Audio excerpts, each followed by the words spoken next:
And hello everybody, welcome to episode number 12 of Zelia, the New Order. I haven't mentioned the title in like a long time. And I also stopped doing this thing where I mentioned the title of the last episode because I just forget. There's no better reason behind that. Yeah, well, we have a small update, which is that now we have visuals for our characters, finally. I would have changed the layout, but I didn't have enough time, aka at the last few days I was a bit too tired and lazy to do it, so we will just have to... How dare you? I will just have to show you them as the characters introduce themselves on the screen, because I did put them in row 20, luckily, so you can still see them. But hopefully from next session on we will also see them in this layout, so you can have them next to their name. I hate layouts, it's a fucking nightmare. Oh god. Yeah, okay. Yeah, these were illustrated by me. Usually I should give myself a shout out, but unfortunately if I shout out on my Instagram there are a lot of spoilers there, which is why I don't do it. Because there's a lot of artworks there that you could potentially encounter, and yeah, I obviously cannot share that. Now people are going to make the effort to try and find my Instagram account. Yep. Fuck you. But anyways, I guess I can take quick onto the map, and while I do that, you can introduce yourselves, players. Let's start off with the one and only, you know who it is. I wait because I wonder if maybe you're gonna switch it up one day and just be like, oh no. Yeah, I'm Greg. I'm playing Irix Spanner, a human artificer, and he's really hoping to not start a war. He's freaking out a little bit. Are you showing everybody his character or my character? Because that's what I see on my screen. No, I'm showing his character. Zoom out. Okay. Mm-hmm. I'm showing his character. It's all four. Oh. Yeah, they're next to each other. Yeah, so hi, I'm Matt. I've played Dr. Fiera. She is a wizard, the redhead. Yeah, she's kind of been figuring out how to dabble with time and fate so she can make the world a better place, and it's very dangerous, but she likes to push her limits, because who else is gonna do it?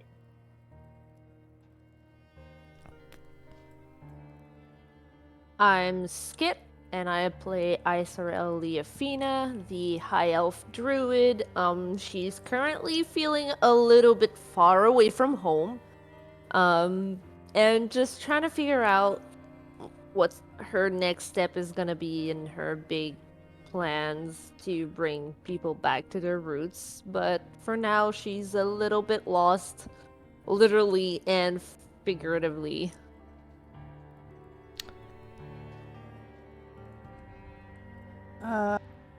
Alicia. I'm playing Arya.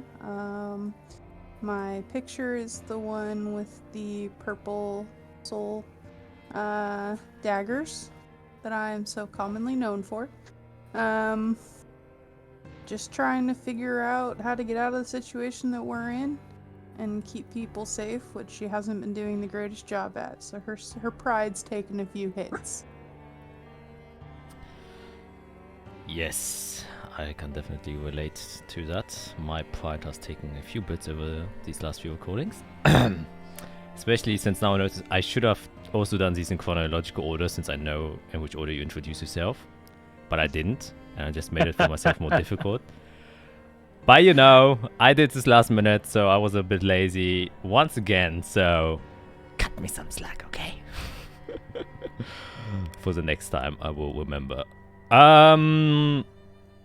Yeah, I am the GM. I think I never introduced myself, right? Good. You never do. Yeah, you know, why should I? You know, yeah, no.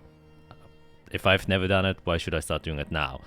So with that very awkward transition, we will jump into today's episode of That is a new order, episode 12. Let's go.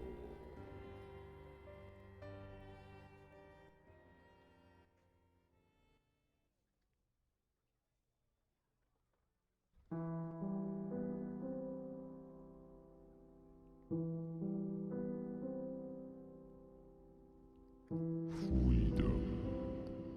Something that all men and women strive for. Because to be free is to live, and to live is to experience the world around you. A gift given to us, and surely one that you should cherish and not waste. But it makes us blind, for while we stare longingly into the sky, boundless and free, more often than not, we miss the very cliff that approaches right in front of us. One that will most certainly let us fall to our own demise. It's still we will go out of our way to challenge anything and anyone who would dare impede on our freedom, who would dare to even think about taking it away from us. We will wage wars, forget friends, and curse even our own siblings and parents in the name of freedom. We would even steal it away from other people just to keep it for ourselves. And suddenly, we have become consumed by our own fear of losing this freedom. And in the process, we have abandoned everything else. Maybe we aren't supposed to be free. Maybe there are things beyond us that we do not comprehend yet, that hold more value than freedom. I challenge thee, O humble listener.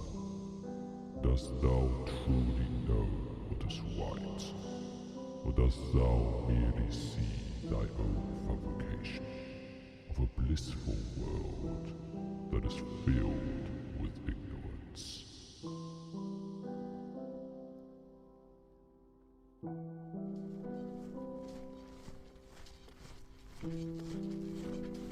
They have started moving, sire. This soon already. I was hoping for at least 2 more days, but alright. There's the scouts who keep their eyes on them. And if anything changes in their movement, they should immediately pull back, understood? Now we'll have to just...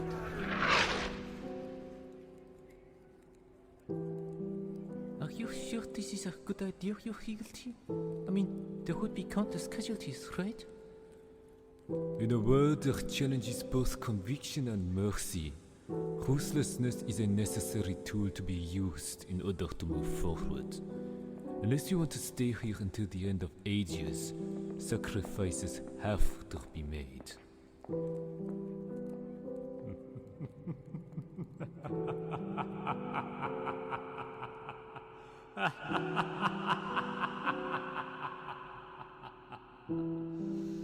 Yes. All things fall into place.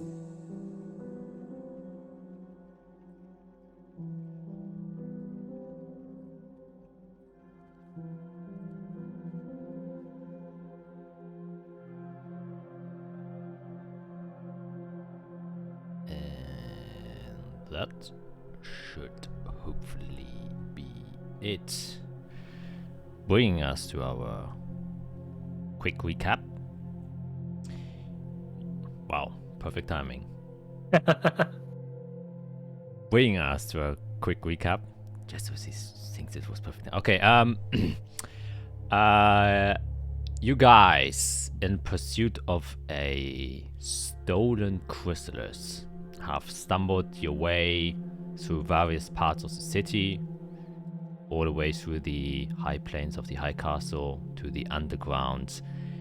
After having a direct confrontation and meeting with the Light Commander, His Holiness Saint Augustine, who kind of indirectly, but also at the same time very directly threatened you and anyone involved, if you were not successful in your endeavor of retrieving this chrysalis and undo the kind of illegal act that the Duke Leander, who's now decapitated, has done, more dire consequences to probably the entire city will fall, and you fear the worst case may potentially be occupation by the Crusader Legion, which would, kind of rattle down in a chain reaction, probably spark even more civil unrest. So, as such, kind of trying to gain any leads, trying to find where Rinupila is, the Mistress of Research and Development, trying to look for old contacts of her or recent contacts of her to maybe kind of find some information that might pinpoint where she might be located.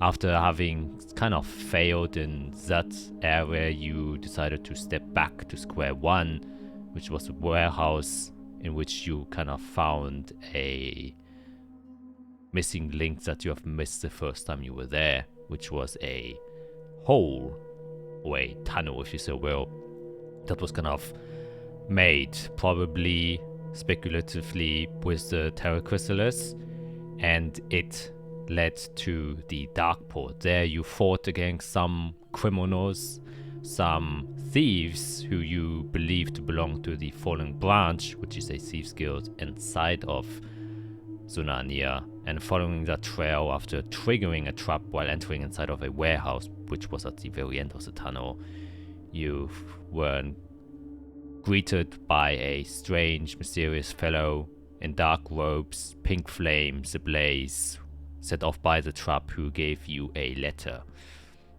After things calmed down a bit, you took refuge in an inn where you got a few very uncomfortable and dirty looks from some of the patrons inside of there. But nonetheless, you were undisturbed by their presence. You went up to the room and kind of discussed what the plan was. Reading the letter, it seemed to be a bit odd in the sense that probably wasn't what you were expecting it to be. It was kind of a threat, but at the same time, their requests weren't as unreasonable as you might have expected. Debating on what you should do, you kind of decided that maybe in pursuit of allies is the best course of action, and with that you wish to take a boat to the Vanspire district, there where dreams come true.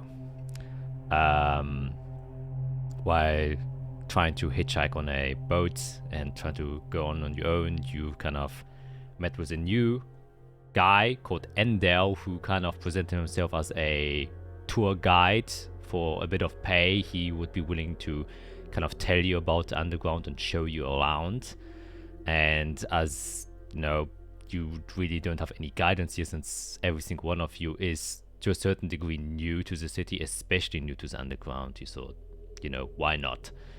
And as such, you kind of went with him. And while slowly traversing through the sewage waters underground, going from the Darkport to the Vanspire, crossing a underground subterranean tunnel with etchings and engravings on the wall from probably thieves and other criminals, you ask Ender a few questions, and he kind of just, gave you a bit of context about what was going on in the underground, where you learned a small bit of information about every single district beneath. And slowly but surely you did then make your way into the Vanspire district as the tunnel slowly opens up into the kind of large underground space of houses and bridges, like a very grotesque mix of Gothic Venice with sewage waters running through the houses, but most notably the kind of floating and hanging upside down city that is attached to the ceiling above you all. But you slowly make your way in, and you can once again start to hear just the sounds of people going around their business. You see all way of folks mingling about, but everyone just has this very weird aura around them, the way they walk, the way they hold themselves. is in a very particular way, kind of fitting to the environment that they are currently residing in. You see also the space is mainly illuminated by very dim, kind of very cold blue torchlight that is burning in a couple of the areas and surrounding houses. But nonetheless, you make your way down the canals, and Endo just kind of, as he's swearing, says, "Yep, here we are, Vanspire District. Amazes me every single time I look up."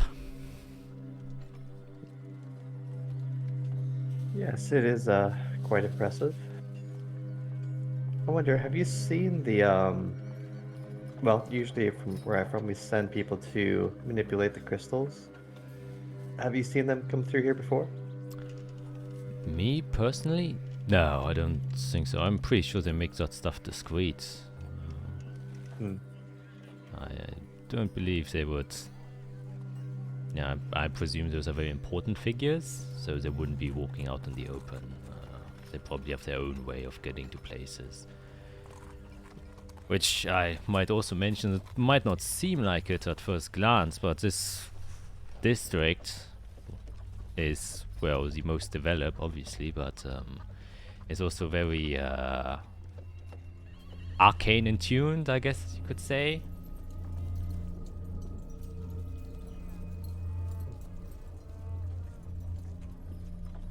Well, I guess you're the guide. Is there any place of import we should know? Well, there's a tavern called the Crowded Lurch, where, you know, people hang out. Oftentimes, if people want to have information or something, they usually go there. But it's sometimes prone to violence. While it does seem, you know, spacious and open, and everything is controlled by the Korax guards, they won't stop a fight if it has nothing to do with them. So robbery, theft, murder, and like that, they don't care about usually. Like, they leave people to their business, they stick to their own devices mainly. And then obviously, well, the biggest interest, and he kind of turns around and then points to the extremely large manor-like structure that is at the very end of the district, with this large pillar, central pillar that is holding it up, and then 4 somewhat smaller pillars on the edges of this manor. It's of course the Raven's Crest Manor, and, well, the entire upper floor. I've never been there. It's referred to as the Murder. So yes, I guess most important things go up there, but only I think associates of the well, upper echelons of this part of the district make their way there. Well, maybe I can help you further if you tell me what you are particularly looking for. Otherwise, I would just start rambling down random stuff. Ooh, that is a good question. Well, hopefully we don't have to end up there, but I think the easiest way forward is for me to talk to where the Crux Guard operate out of. Their headquarters. I would guess it is in the Murder, actually. I mean, where else would they be? Honestly, not surprised. It's the place that we probably shouldn't be going. And Obviously. we're gonna end up going there, aren't we? Well, it looks like that is the place to be. We didn't come all the way down here for a drink at a tavern. As much as I don't want to be going there, I feel like it's kind of, we're destined to be going there. Oh, are you a holy person? It's like Me? Oh god, no, absolutely not. But do you believe in destiny? In this sense, probably yes, but I mean, it's just a word. So is this, and this. This is also a word. Well, sentences, Sure. I guess. And while you're kind of talking around, Aria, with your passive perception, you can see the couple of people that are kind of close to the edges, kind of going out of business. You see a couple of them do make eyes on your boat in particular, since once again you do stand out a little bit, especially with Isorel. Not too much anymore because Fiera's have had a change of clothes, so she kind of fits in a little bit more. However, you don't stand out too much either. It's only if people take a closer look they can see that your clothes are a bit fancy, but Isorel definitely still is kind of a quote-unquote eyesore in this place. Yeah. But you can see a couple of Korak's guards walking around in the distance. But the one thing that does catch your attention is you can see in the fly, just for a brief moment, like a silhouette just flying and disappear.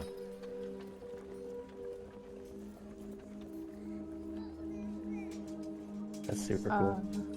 Kind of think to myself, well, that's a little weird. Okay. And Yeah.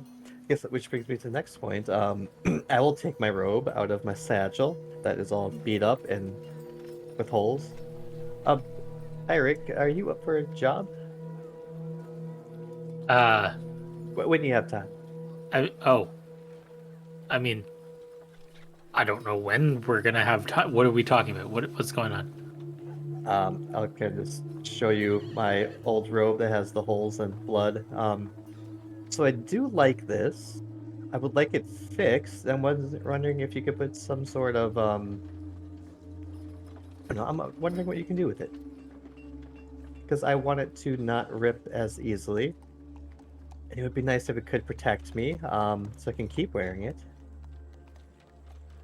Yeah, that makes sense. I mean, it's going to take a little bit more time and resources than just sitting in a boat in the middle of a.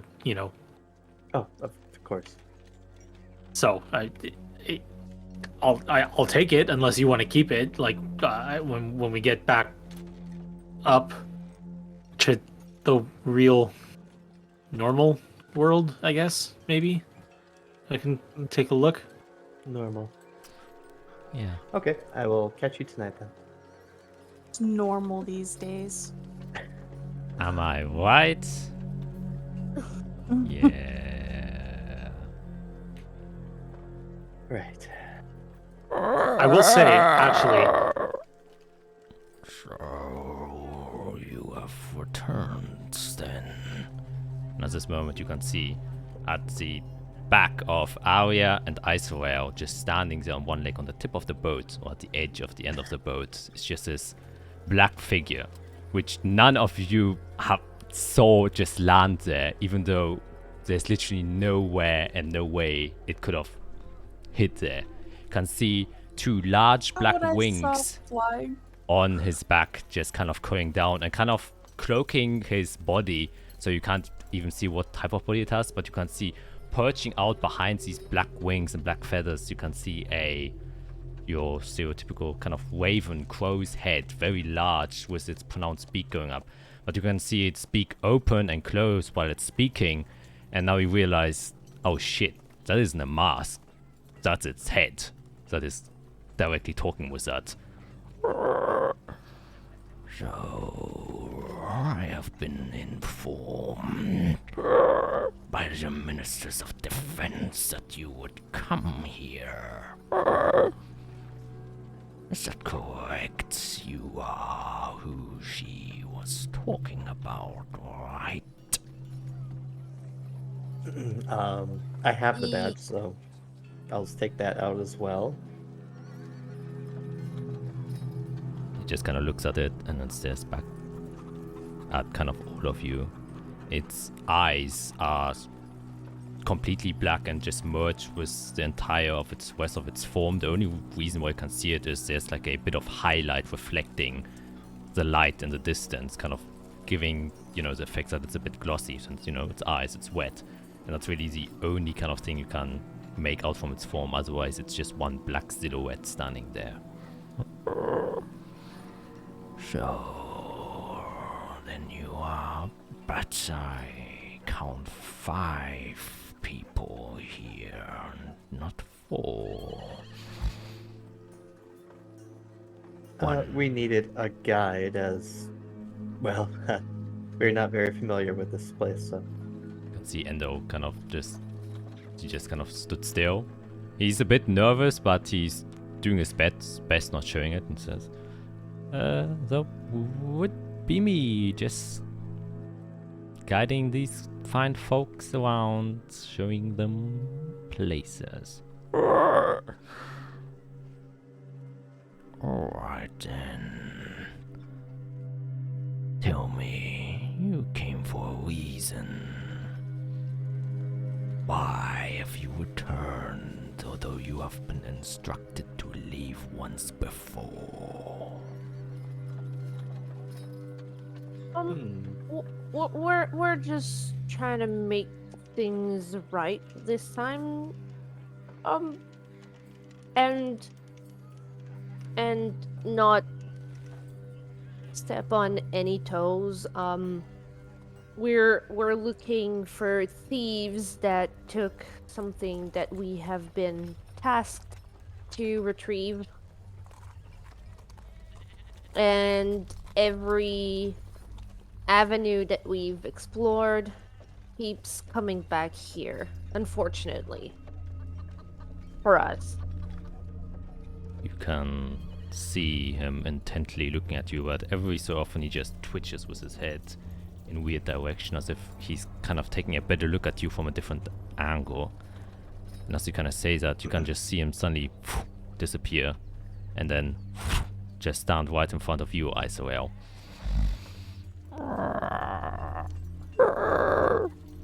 So, the same as when you came here the first time, then. Still searching for that chrysalis, are you? Yes, we are. We are definitely aware that the one we were looking at the last time wasn't the one we were looking for.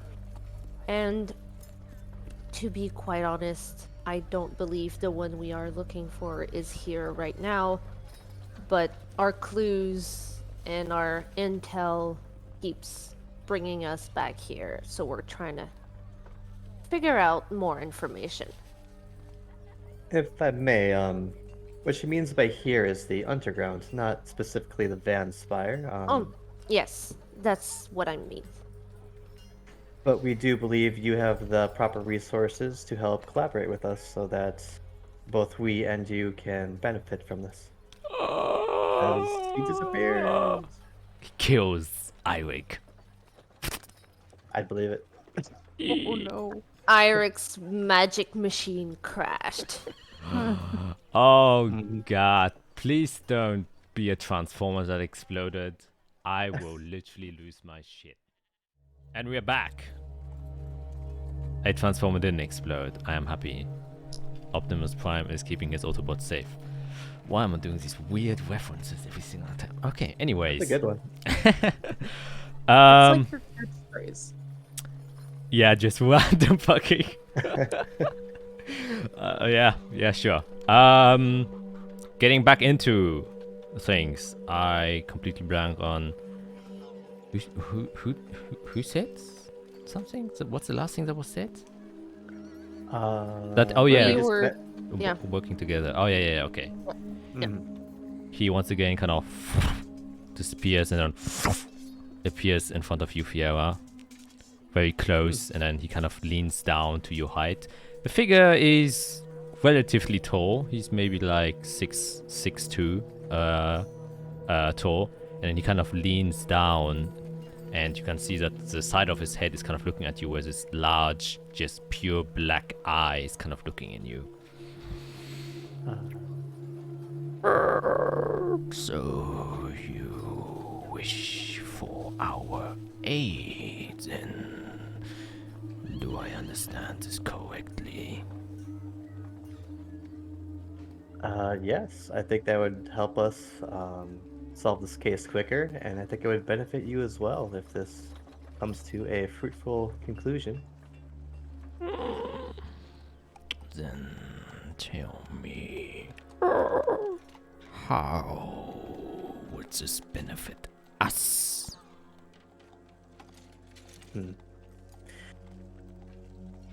You're aware that the 12th Legion was here a short time ago? Very. Well, let's just say they're looking for more examples if things aren't righted. So if we can't find the chrysalis, then, well, they may look to get yours, since it seems the city wouldn't be able to hold on to them.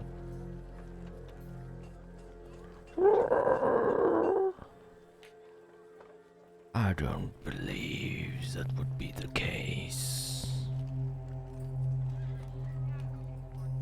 Well, you weren't face to face with the light, Commander, were you? I don't have to be. With all due respect, they chopped off my friend's fingers to prove a point. And a duke's head. Can see kind of a grin at the sides of his beak, kind of curl up a little bit. So like the first time he's showing emotions. Very entertaining. Well, this is not a decision for me to make. If you wish aid from the Shadow Enclave, then you must talk to the director.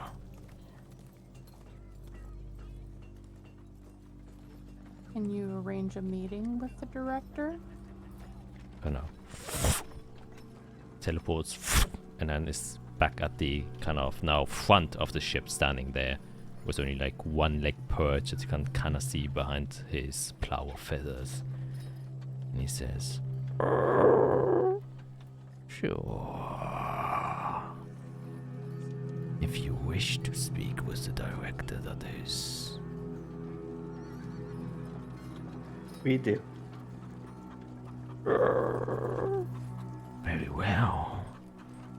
Then we must go to the murder. The murder? The murder. Kinda just stands upright and then he just takes one of his arms out and just points forward. And then Endo kind of looks back, kind of gets the memo, and then just kind of starts rowing in that direction.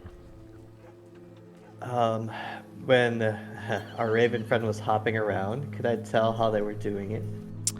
You can make a perception check. Okay. Alright, come on. I can see. I have glasses for a reason. No. Yeah. His black form merges extremely well with the dark environment, so you aren't sure if it's like an arcane way or if he's just extremely fast. The only thing you notice Checks is out. when he leaves, you can see like sometimes a few feathers are left behind, but once they hit the floor, they kind of disappear, and it's almost like a illusion that just kind of is there to. Maybe he was there, maybe he never was there. You aren't really sure. Is he still on the boat with us as we start to row? Yes, he's at the very front and he's kind of just showing the direction by pointing one of his fingers. I'm just gonna ask, just to be clear and safe and respectful, I guess, to everyone. Is there anything that we need to know about how to approach people or greetings to people? Do we need to call anybody any special names, or do we shake hands with people? What are customs down here? I really want to try to avoid another one of these situations. He kind of looks around with his head, kind of tilting it a bit. No, we don't do that kind of thing here. No, unnecessary greetings or formalities needed. Just make sure the most important rule is kept and that you stay honest. Do not try and press matters that are beyond your purview. Otherwise, we do not cut off fingers. We prefer to take souls instead.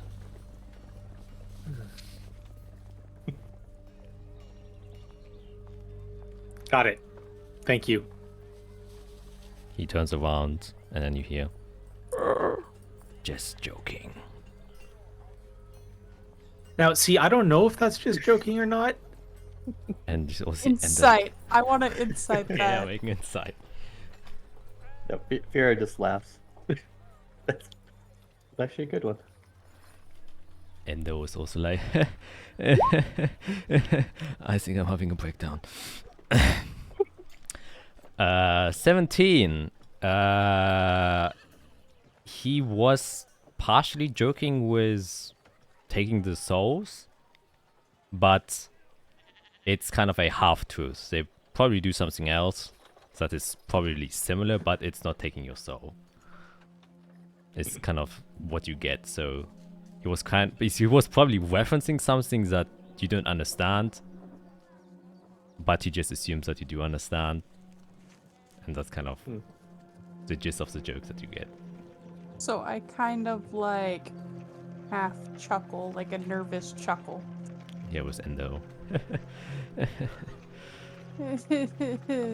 I mean, do I have to stay on this boat? I mean, can you meet the director and I can, wait outside? Nope, you were with us, buddy. The bird person kind of looks around and says, no, only you four are invited for the director. And there you can wait outside. And he's like, how does he know my name? How does he know my name? How does he know my name? And then you continue going down the canals. Yeah, I guess during the trip, in my head I'll say to Glamour, Right, we have glamour. Come on. yeah, we have him. Yes. So, we're headed for a field trip. Should be quite lovely. We're headed to the Ravencrest Manor.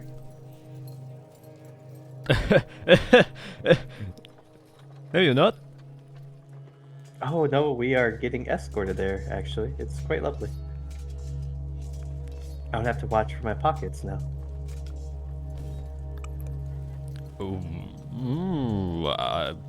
I don't even know if that's good news for you, to be honest. Quaver's manner is kind of like, No, I don't believe you. I think you're lying. No, well, believe what you want. You're the one stuck in the ring. Yes, I am stuck in the ring. However, I am safe here. Well, that's true. But I was wondering, have you done business with them, or are they beyond you? You mean the well, kind of beyond me. That's unfortunate. I guess, do you know who this director is? Or at least what kind of person they are? Of course I know who they are. I won't tell you. So we talked about this. You're the one that wants a body, right? Kinda have to be of use for me to try to get that to work. In the couple of hours that you've been ignoring me, I have been contemplating a bit, and I have come to the conclusion that you, under no circumstances, will ever give me a body back. So Oh, that's not true. I actually believe in, well, about turning a new leaf, proving that you can fight against the fate that you once had to create a better one. Make a persuasion check. Like, I gotta crush him and then bring him back up. Oh, that was the fucking DC. Oh shit. Oof. He's like, I believe in change. I will be a changed person Okay. when I come back. I will not return to a life of crime.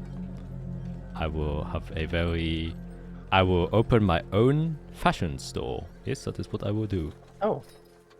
Why didn't you just start with that? I think it actually would have been quite good. Well, you know, some people are born and raised in unfortunate circumstances, which forces you into a hole that you cannot dig yourself out of. But now that people think I am dead, nothing can stop me. I mean, sure. Well, so did you have useful information? About the director? Yeah.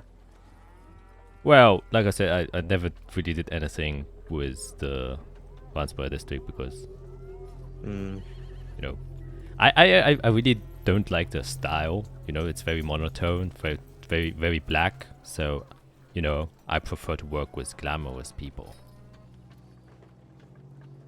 Wow. Did you not remember what I wore? Yeah, which is why I didn't like you. I'm gonna ignore the ring. Go back to the boat. I'm gonna turning my mute. Yeah, your dress was really ugly. I really didn't like it. You know, it could have used a bit more sparkles on the edges, or maybe, you know, at least a bit of a few layers. It was so plain, and it just keeps on going, kind of criticizing your dress. Yeah, I'm so happy. And as you kind of have to hear to that, what other people are just sitting there in silence. The boat moves slowly through the canals. You see more and more people there. And with this guy at the top of your boat, you would assume maybe would grab attention. But you can see that people are actively not looking in your direction. So it's kind of the reverse. It's like there's a large bubble around you. Whenever a boat is supposed to cross you, they instead just kind of dock to the side, get off the boat, and pretend like they were doing some shopping. And then once you pass, they come back and then go back on the boat, and then they continue on their own way. So people are really making their best effort not to kind of go into your way. And as you are kind of going through the kind of now somewhat inner city set, since you've never been inside, you can see the kind of tall, somewhat apartment-like buildings, but their structures are, from a architectural standpoint, completely different than from what's above Zunania. Very gothic, kind of reminds you a bit of the Holy Legionnaires. The only difference is, of course, everything is sleek black. Only extremely few points of coloration, and if there is a bit of color on a sign, for example, there's, you know, more often than not, it's not even color, it's just maybe like gray paint or white paint. But it seems like everyone here tries to stay low-key in form of clothing, the way they walk. Everyone just, you know, sticks to their own guns, and that you get the same vibe from the buildings too. They are a bit fancy in the sense that, like I said, it's gothic, so once you look closer and, you know, you go past one of the torchlights, you can see that the buildings have been intricately either built or terraformed. From this distance, it's hard to gauge. You presume that, you know, the murder, so the district above you, has to be terraformed, because how else are you going to build a structure from a ceiling? But the ones on the bottom, you know, leaves room for interpretation. You probably have to get a bit closer to kind of analyze that. And you now can see kind of the direction you're going. You can remember on the very western side, there was one of those large pillars where the first Korax guards that you met stated that the Terra Chrysalis that they were harboring was inside of there. And they apparently also have one aqua or water chrysalis somewhere, but you don't know where it is. And you presume that you may be going to the large manor, but actually there's a other pillar, and here a lot of pillars just holding the murder atop. One larger pillar that is kind of supporting a extremely long house that is still a couple of 100 feet away from the actual manor itself, and you can see the manor is distinctively built detached from the rest of the murder and the main cityscape. Beneath the manor is, just a big, large water pool where this large pillar that is holding it up is residing, and there's only one single bridge that kind of connects to parts of the murder where different other bridges collide. But one of the most central buildings, this one long building, is kind of placed centrally that you could theoretically just walk a straight line from there to the manor. But it seems like you are not going to the manor itself, but instead to this one long building instead. You kind of get to a point where the canals don't really kind of stop, and there isn't a direct waterway leading to this pillar that leads up to the long building, and the kind of feathered figure that is kind of standing in front of you just kind of hops up and goes to the shore, and then just kind of turns around and says, "So you might follow me and your guide. You can stay here for the meanwhile. Oh, well, I shall take care of your boat." And then I say in our guide's head, "Remember, I can contact you. Don't think about leaving." He says in your head, "I ain't never gonna leave this place if that guy's got his eyes on me. I am as stiff as a stick and as still as a stone." If you leave, we will find you, and it won't be pretty. "I think if I leave, I will already be dead." There. So, Well, shouldn't be too long, so try relax, would you? hopefully. And the kind of blackened figure starts walking to the large pillar. "Follow me."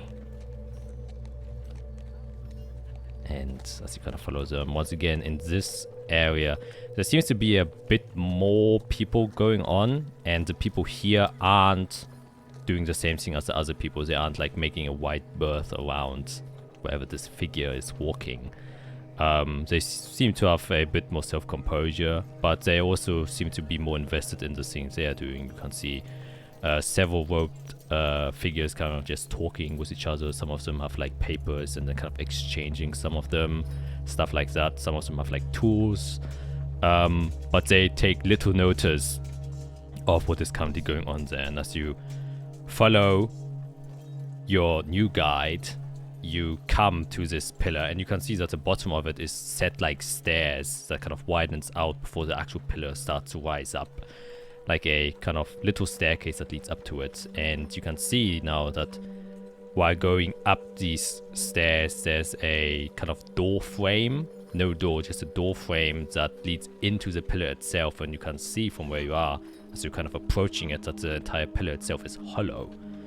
And the guy just kind of steps inside, turns around, and then waits for you to enter, basically.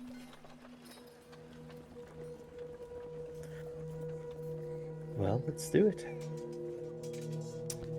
Okay, you kind of go inside. You can see the interior space. This is a large pillar. It's about 10 feet radius, so 20 feet diameter, so you can all comfortably stand inside of it.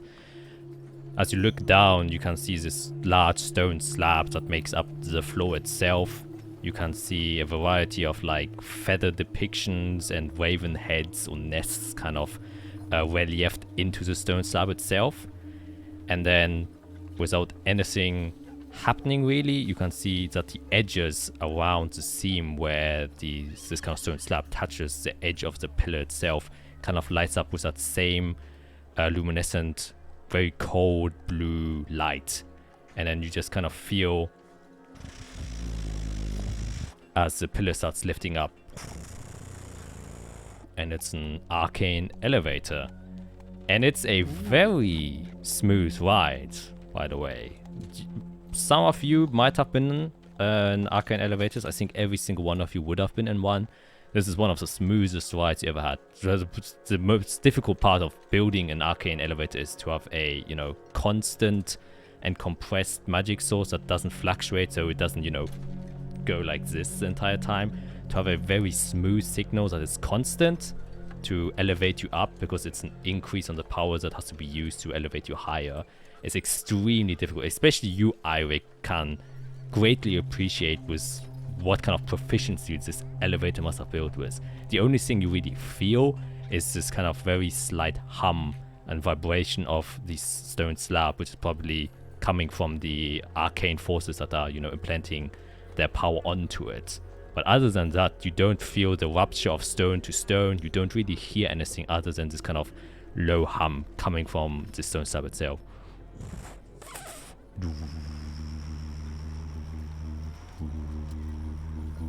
As you kind of slowly and comfortably make your way to the top.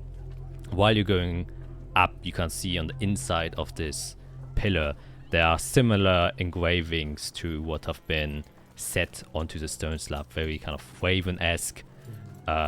Sometimes you can see even landscapes depicted around there, with what seems to be like a skyscape and stuff like that, mountains, an ocean, kind of a entire scene that is built inside of this pillar as you kind of slowly making your way up. I guess as we're going up, because that would interest me, could I tell what story it's trying to tell, or what message it's trying to get across?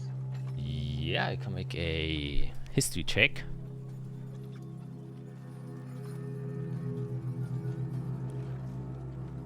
So it's only a 10. 10.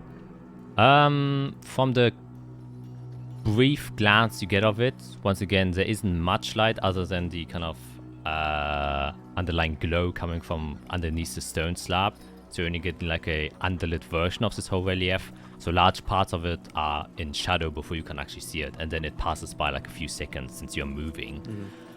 So it's hard to ascertain necessarily a story, but what you do get is it's probably not necessarily depicting a story more than like kind of just scenes of maybe places or events that doesn't seem to have like a coherent storyline. More like it's, how a king likes to portray himself on the side of his bedchamber. It doesn't have a necessary story, but it's just to depict him in a certain place, and you kind of get the sense that it's the same for this as well. Gotcha. Yes, and as you get out,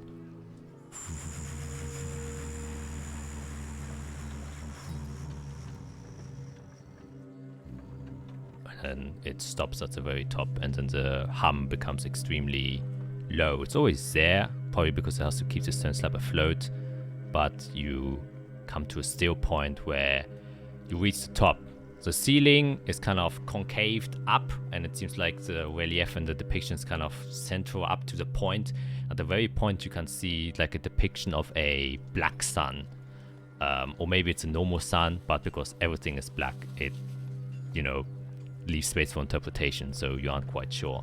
But in front of you can see a set of heavy silver or steel but heavily chromed doors, and this is like the only white in quotation marks thing that you can see here, but it's still black since the most of the environment that is reflecting is also black. The only thing that is kind of giving this refracted look of your typical chrome materials of the very dim light coming beneath the stone slab.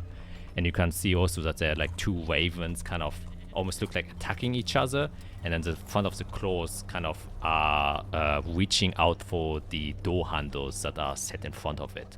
So these two big ravens kind of aggressively lurching onto the door handles, and before you can kind of do anything or kind of take in a bit, you can just see the doors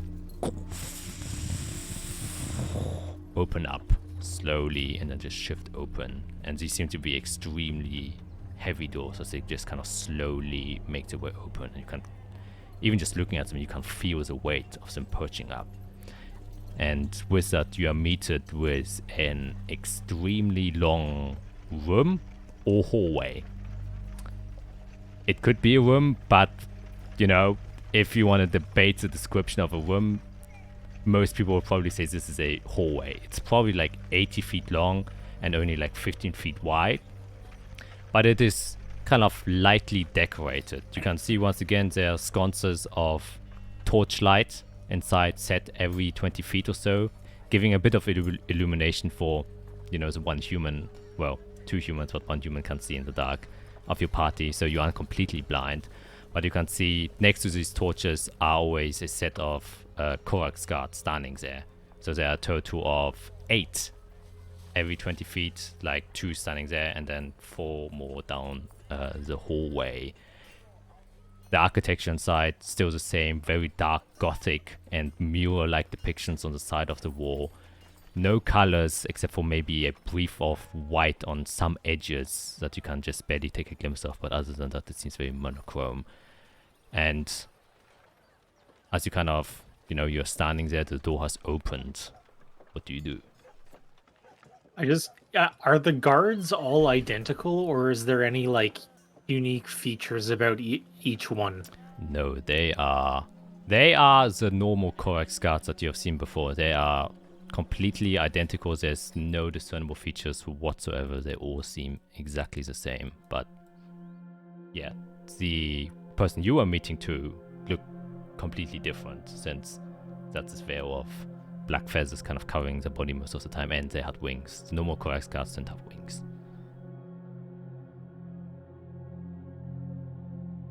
I'll take a step forward. Okay, you take a step forward, and as you do so, you know, you step inside of the space of this hallway room, expecting maybe that your guide would take the lead, but as you look around, you can see he's not there anymore. And whether he left before the elevator went up or after, you aren't quite sure. And as I presume the others follow, you make your way into this very long hallway, which is extremely ominous, as you kind of walk quite closely past these Korax guard who are completely unmoving. They could literally be statues dressed as Korax guard, and you wouldn't be able to tell the difference.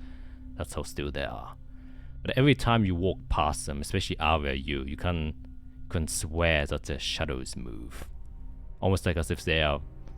The Korax guards themselves aren't positioning themselves to take a stance, but their shadows are doing that instead. But oh man, that's so cool. Only a very slight glimmer of that. But sometimes you just think maybe it's just because of the flickering of the dim firelight here that is kind of playing with your senses, so you aren't quite sure what's happening here. But nonetheless, you quietly go down this hallway, only your shoes echoing on the hard stone floor. Yeah? You said it was the walls that looked like they were moving? No, they're shadows. Okay. Just wanted to clarify that. Okay. And you make your way to the very end, where you can see a desk come into view. Completely black, like everything else here. It isn't... Can I... Yeah? I just, as we were walking, can I turn around? Like, does it look like we've traveled the correct distance, or does the hallway look like magical or anyway? I guess make a perception check. Or you can also make an arcana check. Oh, alright. Well, you can still do an arcana check if you want to. Okay. I would prefer that one. Yeah.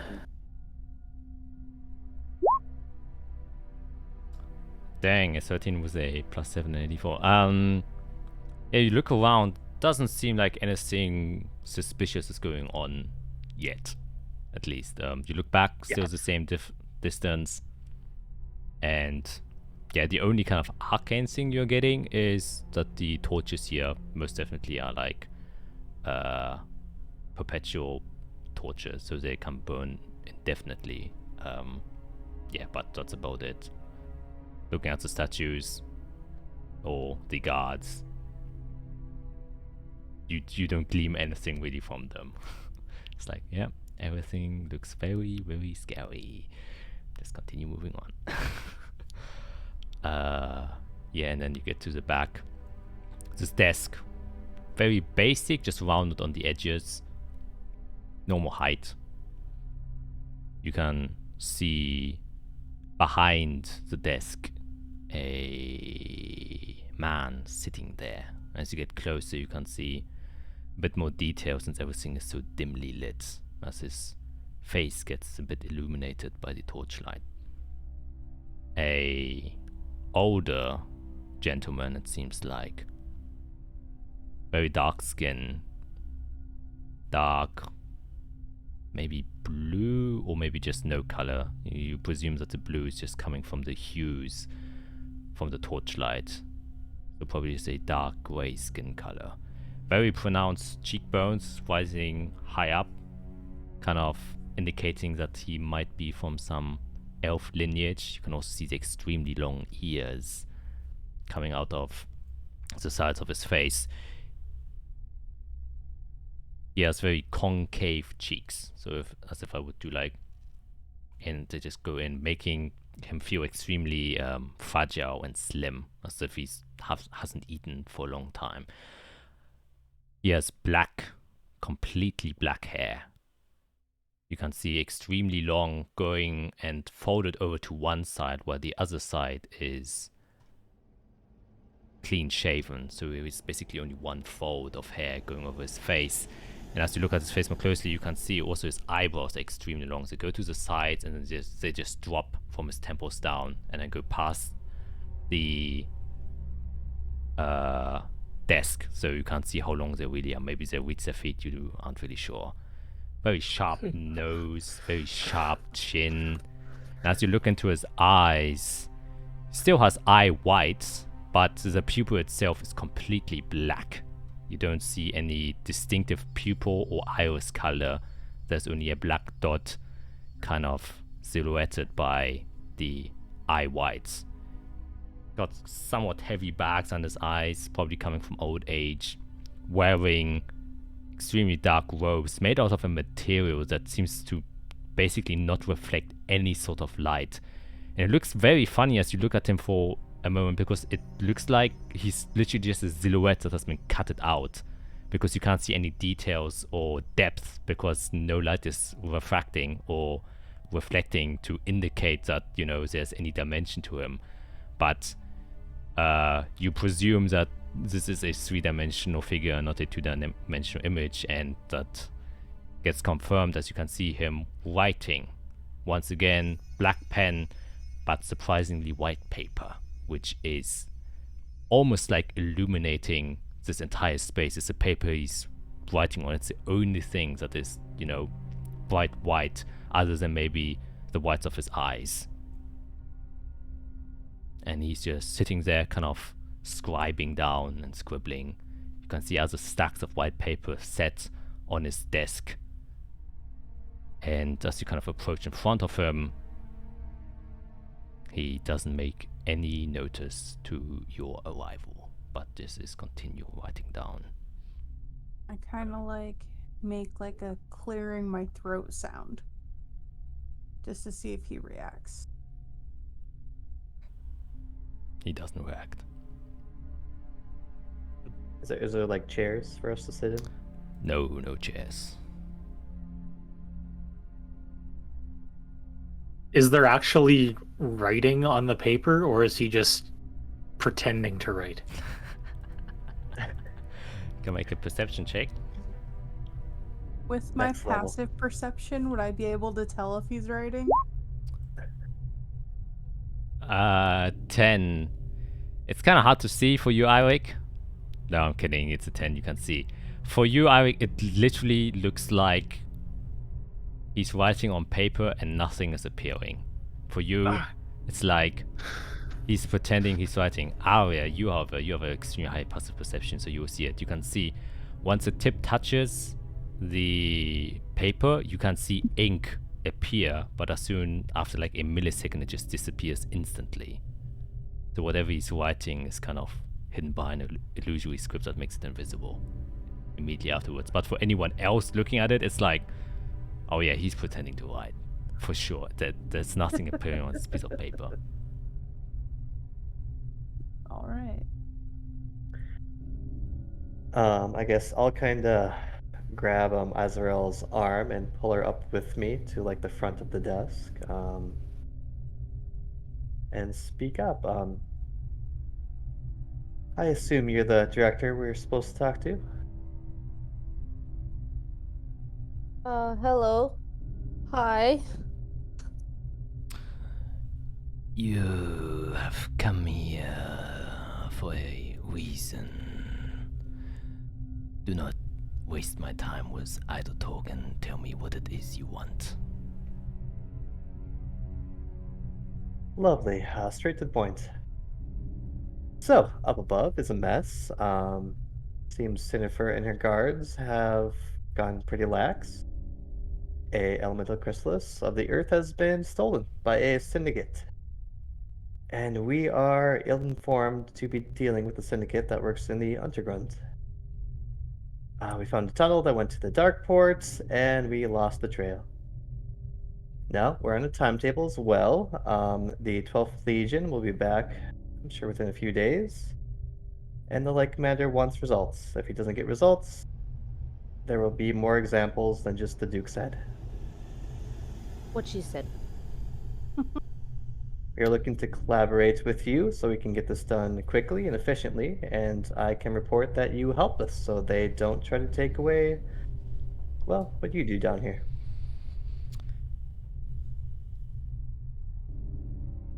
So, as I see this, you are trying to force us to work with you, for otherwise the consequences of your failure will also impact us, if I understand this correctly. On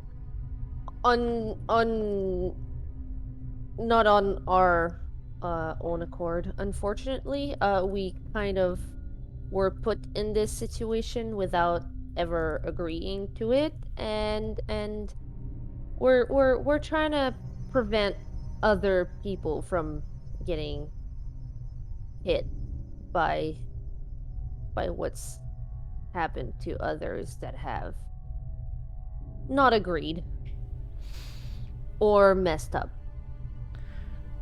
And why do you think you all have been put in this precarious and unfortunate situation? Oh, now that's a fun one. Wrong place, wrong time. I was about to say, I think we're actually made to be examples. I don't think the Light Commander wants us to succeed. I think he wants more examples that he can cut the heads off of. And I believe the forces that took the chrysalis don't wish to return it, as they have demanded. I think they actually want to show force and fight against the Lichnius. we're basically stuck in between two factions trying to wage a war. Yes, if things were so simple, society would have crumbled a long time ago. But it's a nice interpretation of the things happening here. You are in your situation because you put your hand too close to the fire. Every single one of you has your own agenda, and you sought to further this agenda in one way or another by delving into this mess. You only placed or get placed in the wrong time, in the wrong place, if you are in the wrong place at the wrong time. Before I say our disposition to your endeavors, I will have to make one thing very clear, and that is how we operate. We are neutral to everything that happens outside of our district. That is how we keep out of trouble, because we do not wish to place ourselves in the wrong place at the wrong time, which won't and can't happen if we control the place and time. So, you are coming to me with your problems made by certain selfish decisions and request the aid of a neutral force. There is no reason for us to cooperate unless you have anything else to offer.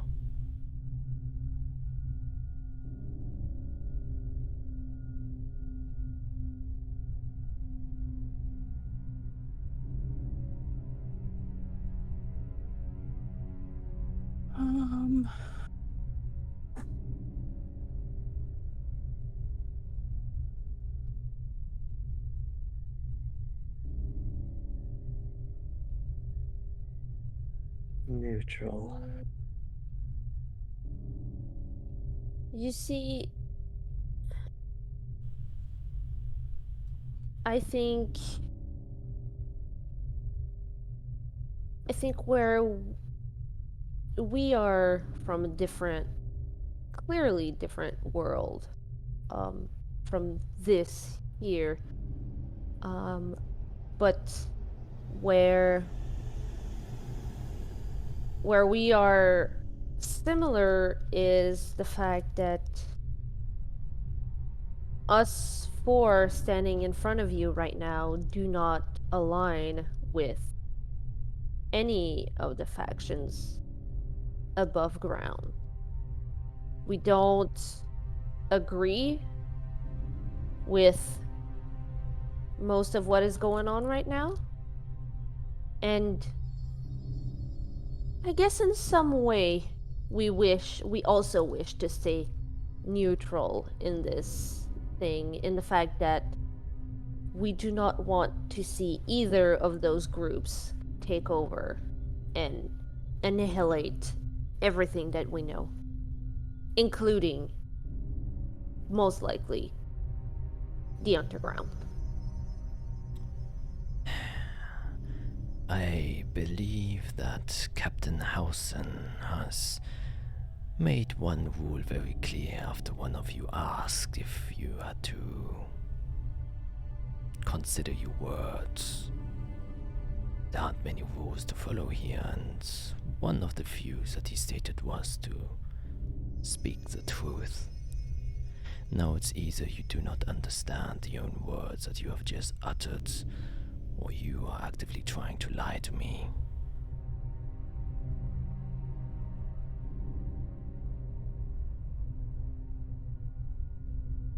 I'm not trying to lie at all. I'm just stating the way that I feel currently. Now, this feeling might change in the coming days, but currently I do not wish to set foot with either of the factions upstairs, and I do wish to stay neutral in this. Alright then, before we continue any further, I think it would help us all if you briefly in one sentence could tell me what it is you wish to achieve. And you can see he put his pen this time down. He was writing the entire time, but now he puts his pen down and just kind of puts his fingers together. Is he looking at anyone specifically? No.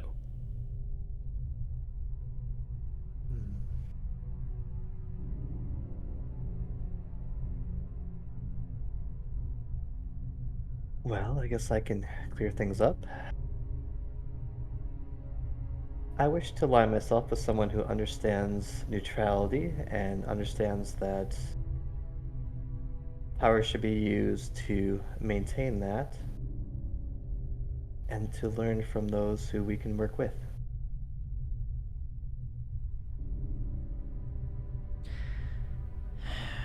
Is this what you achieve to, or wish to achieve right now?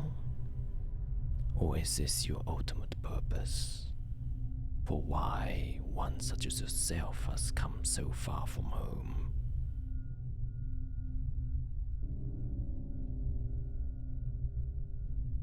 It's the purpose I'm making for myself, whether or not it is my fate. So you did not come here to learn.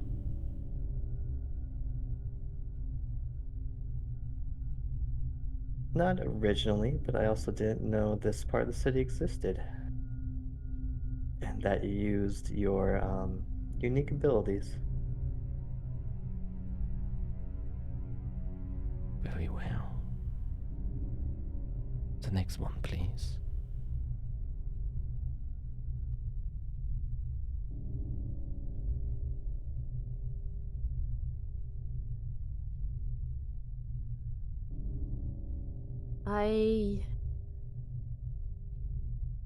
I wish to help my people connect back to the old ways. As simple as that. I want the weave to heal. Now this I understand. Very well. The next. I am here as a means to try and distance myself from the ever-growing and complicated world of administration and politics, and I believe that everybody needs their own freedom to exist in the world above or below ground. Everybody has their own strengths and abilities and should be able to harness those in a neutral environment. And so you wish to achieve? I wish to achieve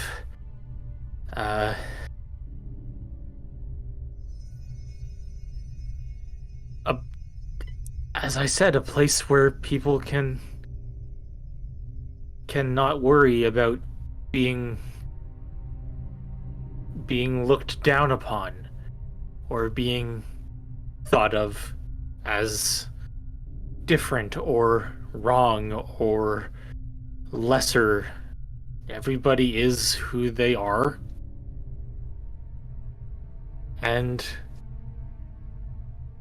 I don't want to be associated with groups anymore. Interesting. Now the last one of you. Ultimately, I believe that the answers in preventing a war is in our history. I want to learn as much about the area and our past that I absolutely can.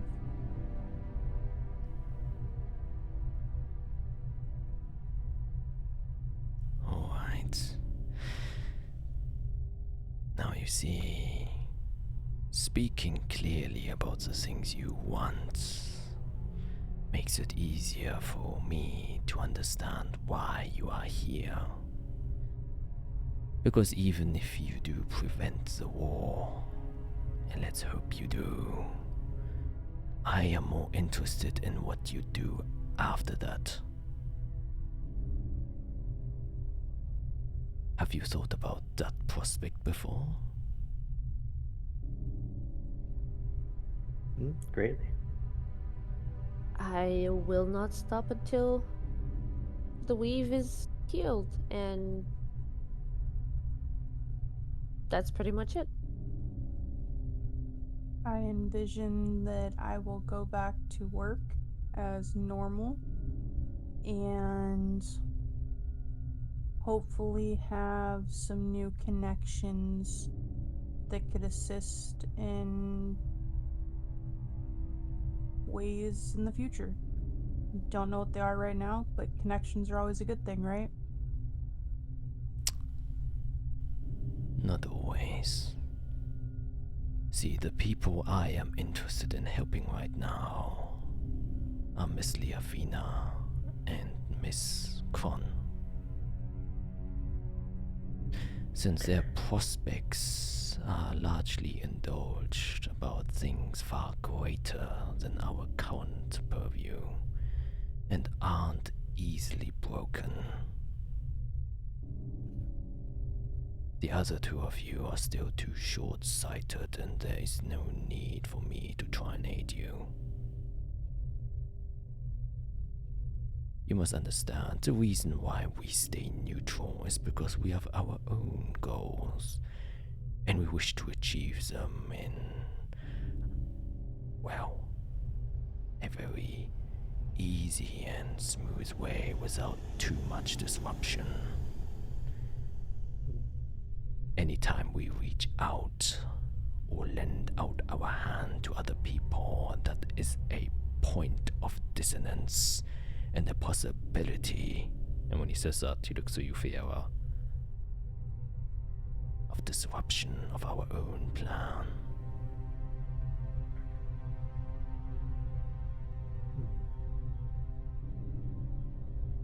And that's exactly what I was just saying. I believe that I don't personally, I don't believe that I am as short-sighted as you think I am. I don't want people to feel the need to align themselves with a group to see their future come to fruition. People should have the abilities and the capabilities to seek out what they wish that would specifically help them succeed without relying on individuals of standing or power. People need protection from far greater things, I think, than each other. Everyone has a reason to help each other. And everyone has more reasons to fight each other. I agree, you aren't short-sighted. You are naive.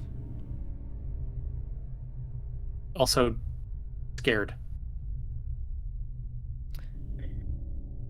Well, maybe this can be cleared up if you tell us your ambitions for the Vanspire. I do see a lot of potential here, which is why I have any interest at all. As I'll be honest, see things that you have things settled here more than was happening above. They've grown quite lax, from what I can tell. No, they aren't grown lax. They are working with their own enemies. The entire high society is corrupted to the very core.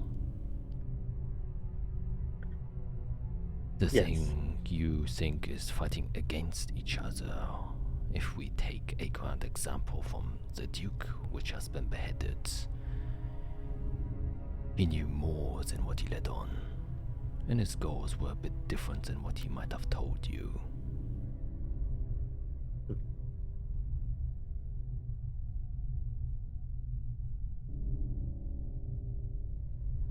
Lies muddy everything. Yes, which is why I ask for the truth. I shall not give way our goals, yet I feel like there lies much potential in your group. Especially with you, Fiera.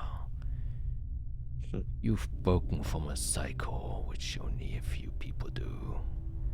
And Isoel has encountered a truth that most people wish to ignore. So I am giving you all a chance. Kind of goes into one of his. He kind of lifts his left hand, and you can see the ropes just kind of elongate, and then he goes inside, and then he takes out what looks like a scroll. You can see it's been stamped shut with a kind of black wax with a raven head crest kind of stamped inside of it. And he's put it inside. I will tell you one thing. We are researchers here, and we like to know things. Once you're able to figure this out, Viera, with the help of your companions, you may return, and maybe we can discuss a more intimate relationship.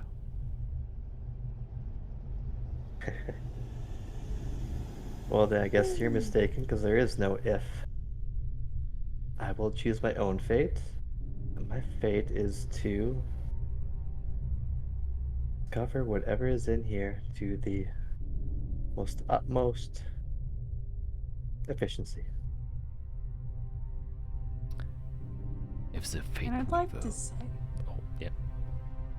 I'd like to say we're not as different as you and I. You say you're researchers and you like to know things. Guess what? That's kind of my thing. I have a way of figuring out information. Yes, which is why I entrust all of you to accomplish this task.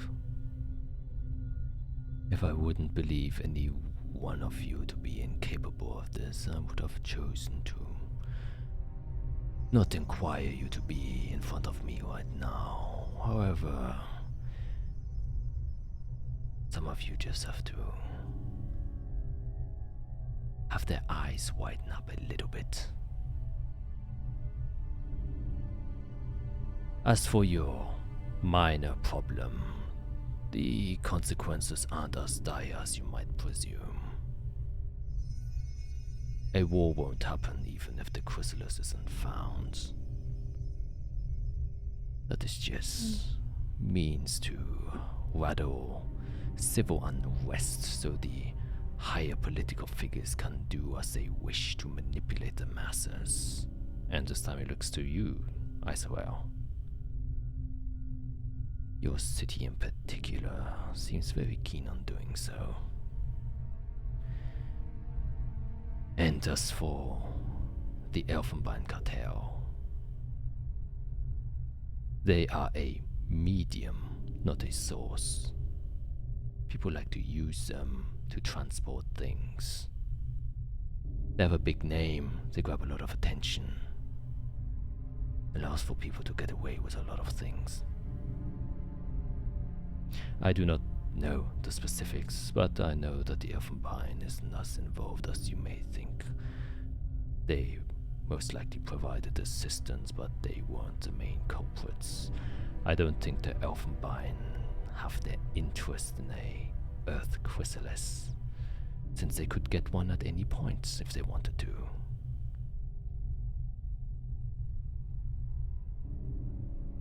Well, I guess thank you kindly for the information.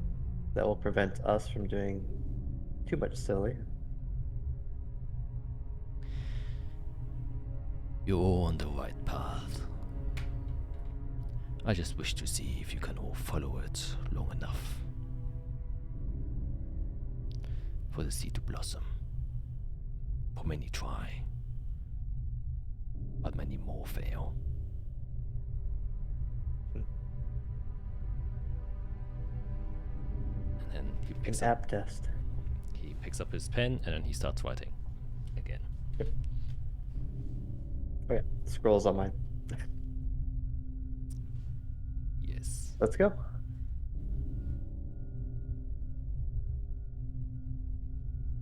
Okay, but do you just turn around and then head back to the elevator?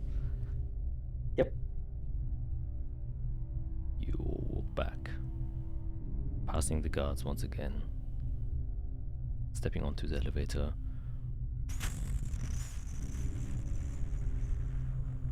Just as we're about to disappear beneath the floor, I'm just gonna yell out, "I like the elevator!" Yeah, it echoes. I like the elevator, elevator, elevator, elevator.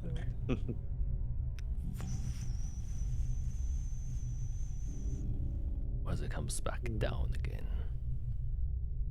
Are you taking a closer look at the murals again, Fiora? No, she would be super distracted. Yep, on this bit of parchment you just got. Yeah.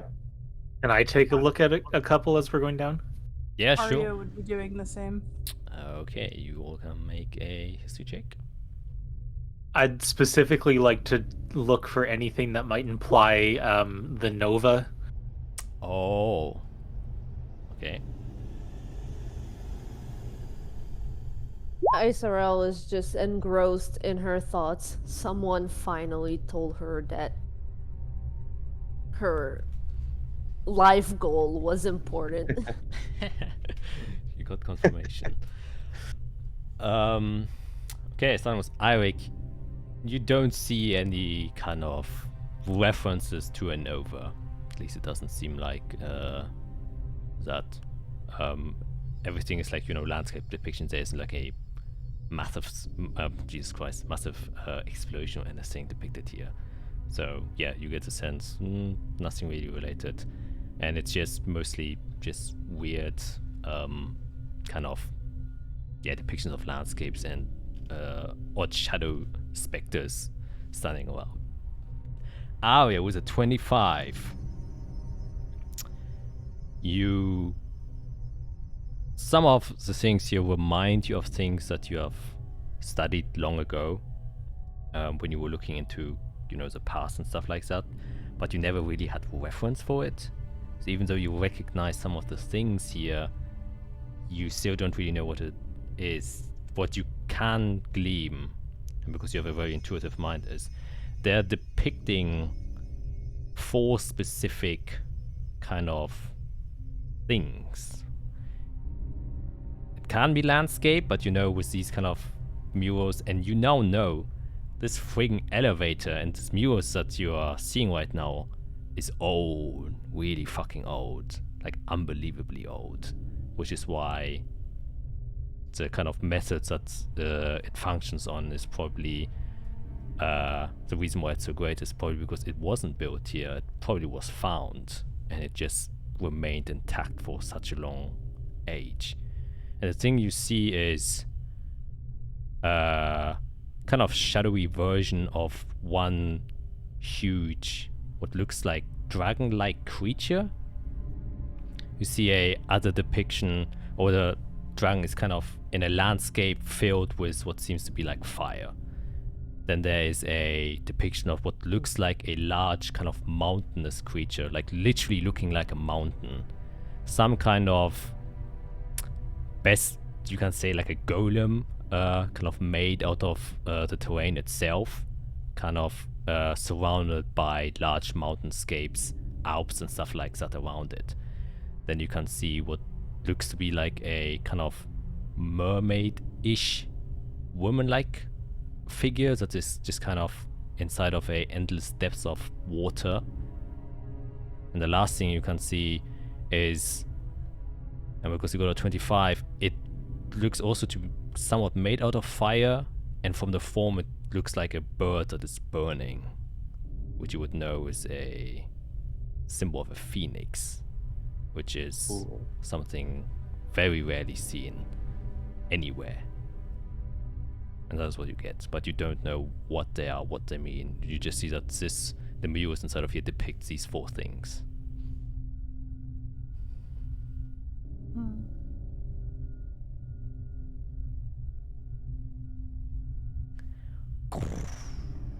And you reach the bottom. Yeah. I'm just gonna speed walk us to Indel.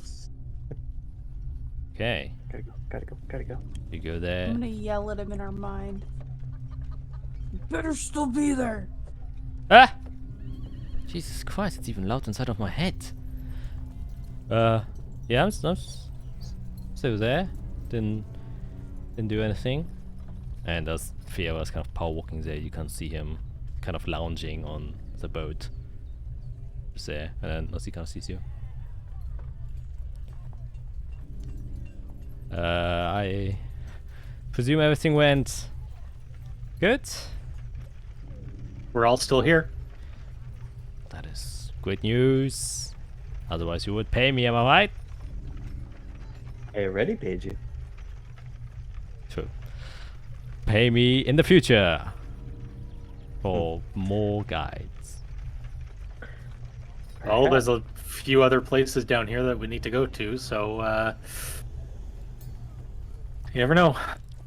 Moral support is very important that people neglect nowadays. I can play the flute. Not well, but I can play it. Oh, You can also row a boat, so Exactly. yes. So we need something like a conference room where we can work privately. Oh, you're talking to me? Yeah, you're the guide. Oh, I thought you were talking to the others that you have like a special, you know, because you're high society and you have. Alright, yeah, private room. Yeah, we can probably get the back entrance of the tavern and then just kind of sneak inside and then come just book a room there. That's usually how most people do it.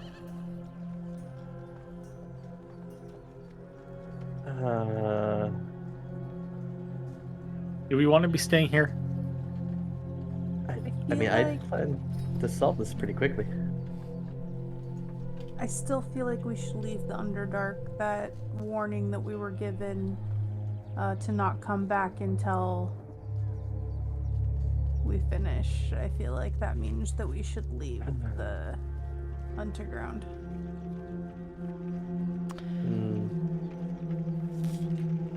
Yeah, I can show you to the nearest exit and you can get back to the surface.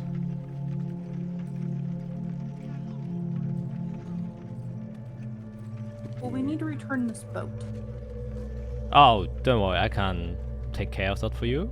I can just, you know, just head up here, you take you to where you need to go, and then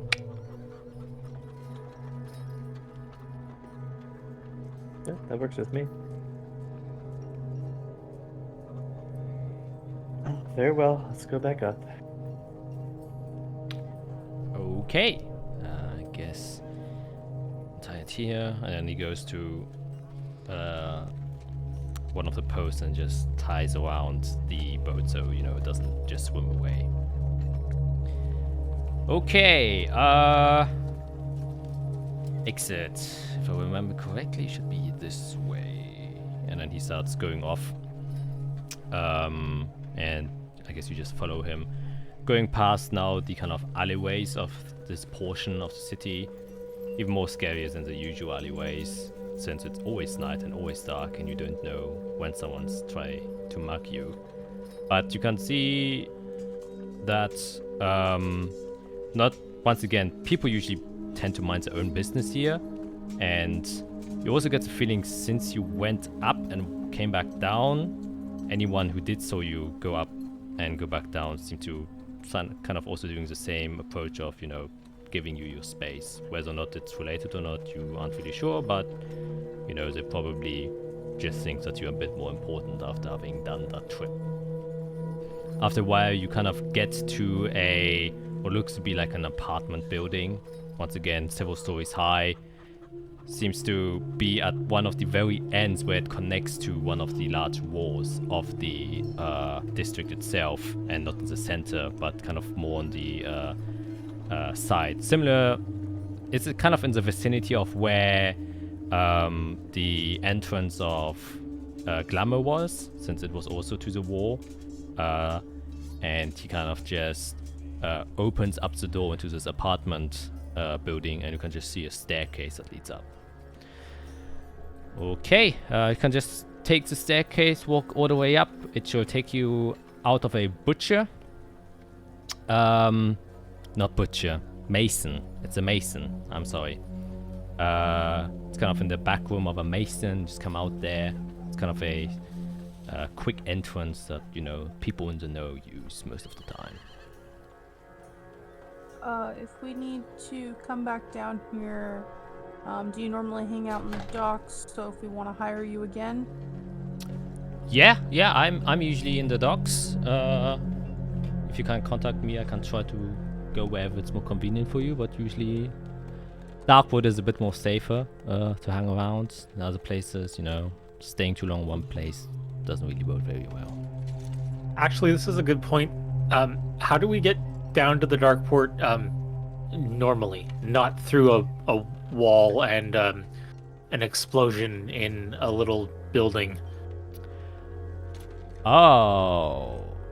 Well, usually you can either go through the port entrance. However, you need to have a permit to do so, since it's, a privately owned port. Or you can go through the Vanspire. So it isn't a direct entrance like the Vanspire itself, since only specific people are allowed to go there. Okay, so we can come down these stairs, and then how do we get back to where you are? Do we have to call you and you come meet us? Can't do that. We can just take a boat. Oh yeah, you can't row a boat.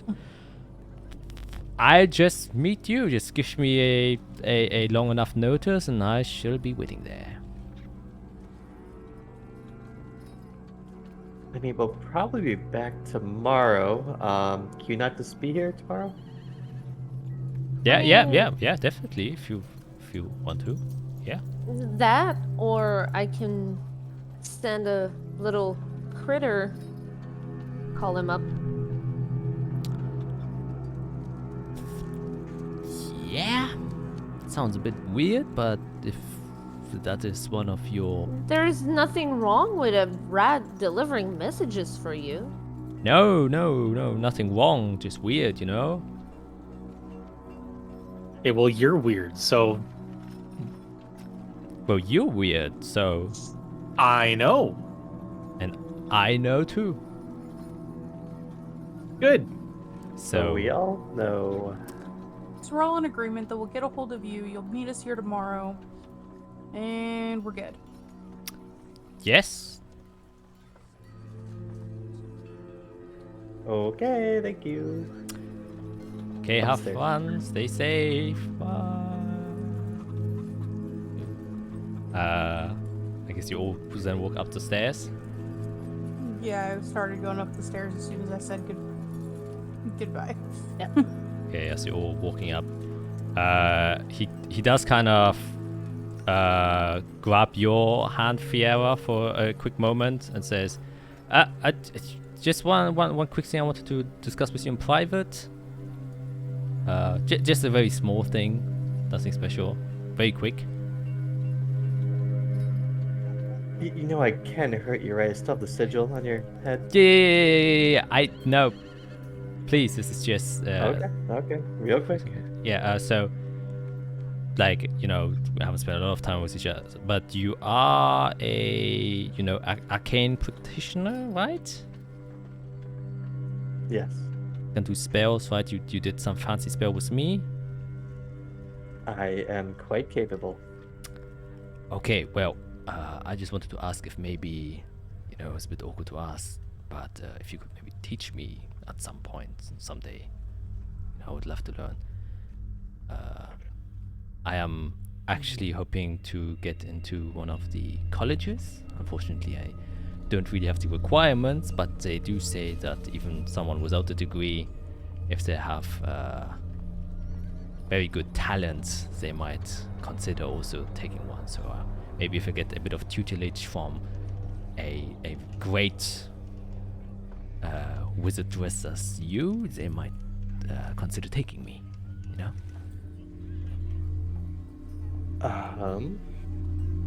There's quite an offer. I don't really have time right now for students, but Yeah, it doesn't have to be now. I'll think of a test. How about this?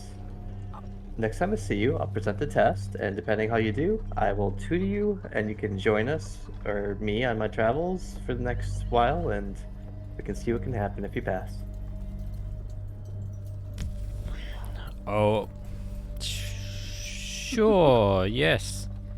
Because you just mentioned, to not stay where you are, and the only way to kind of escape the underground. I think if I have a few arcane powers, I can't, escape this kind of somewhat treacherous life. So maybe so.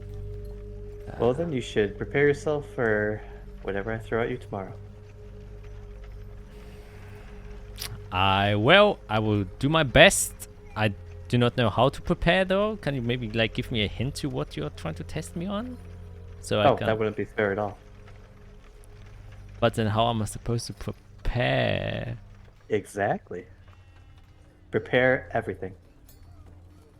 But is it what if you give me a cooking test? Well, then you better get it cooking. See? She knows. All right, we will see you tomorrow. You at least read. Yeah, what language do you know? Or you know a few, right? At least 4? Depends what constitutes a language. I can master about 4, yeah. Perfect, that'll help. And I start just rambling like in Thieves' Cant. You better learn how to read as many languages as you can. He kind of responds and Thieves Cant. I know that one. It's not very useful in situations like this. Well, at least we understand each other and the others don't. And you just hear a bunch of clicks and noises. Yep. Yeah, I know a lot, not that one. I knew that he would know that one too. That was the best part. And you make your way back up. And this is a long, long staircase, since you have to go from the very bottom of the Vanspa district to the very top of the city itself. And you remember kind of briefly from Fendrick's staircase that you took 5 minutes to go down, but his was kind of a direct route down. This one is taking a few curves, so it isn't so squished, because Glamour's was extremely tight. Here, 2 people can somewhat comfortably stick close to each other and walk up the stairs. And after maybe 5 minutes or so, you do arrive at the top, where you can just see a door, a normal wooden door.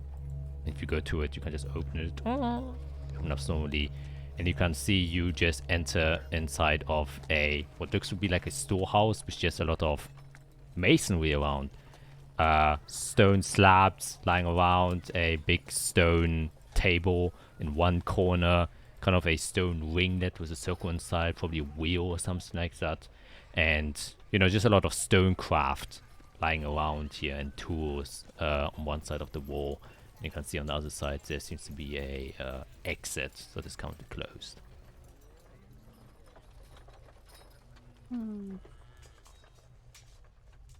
Maybe we can just walk out, hopefully.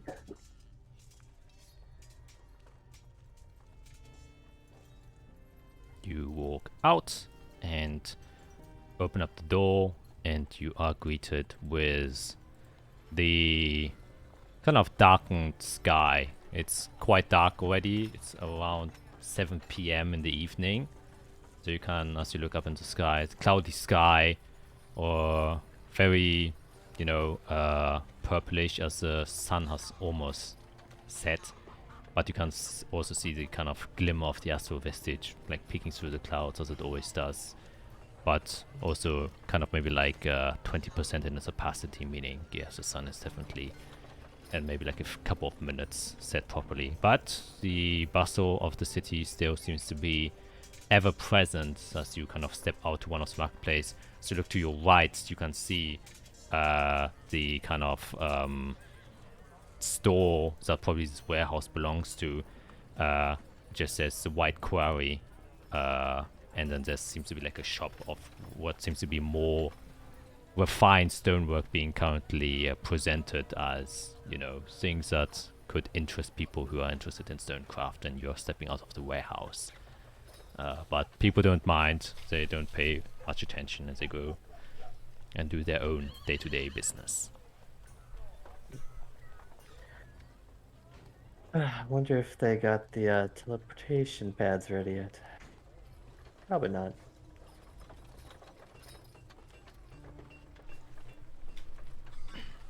Actually, I guess I wouldn't mind looking at one before we head back. But maybe it's just the power source, Iric, do you know? Well, from what I understood was that it was the power source that was attacked, wasn't it? I believe so. It was the cables connecting the power sources that were cut.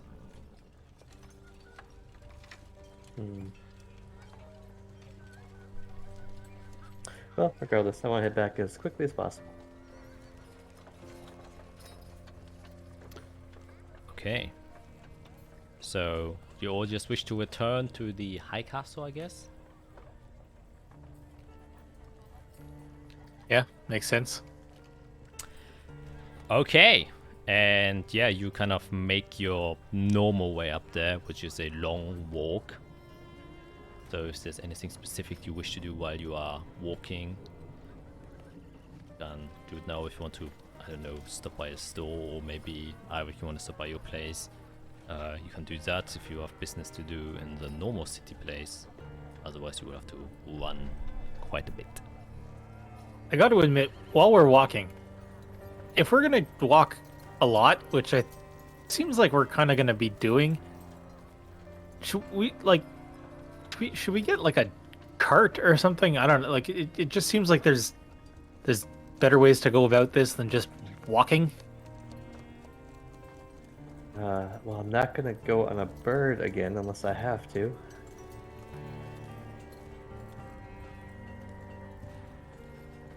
I'm used to teleporting.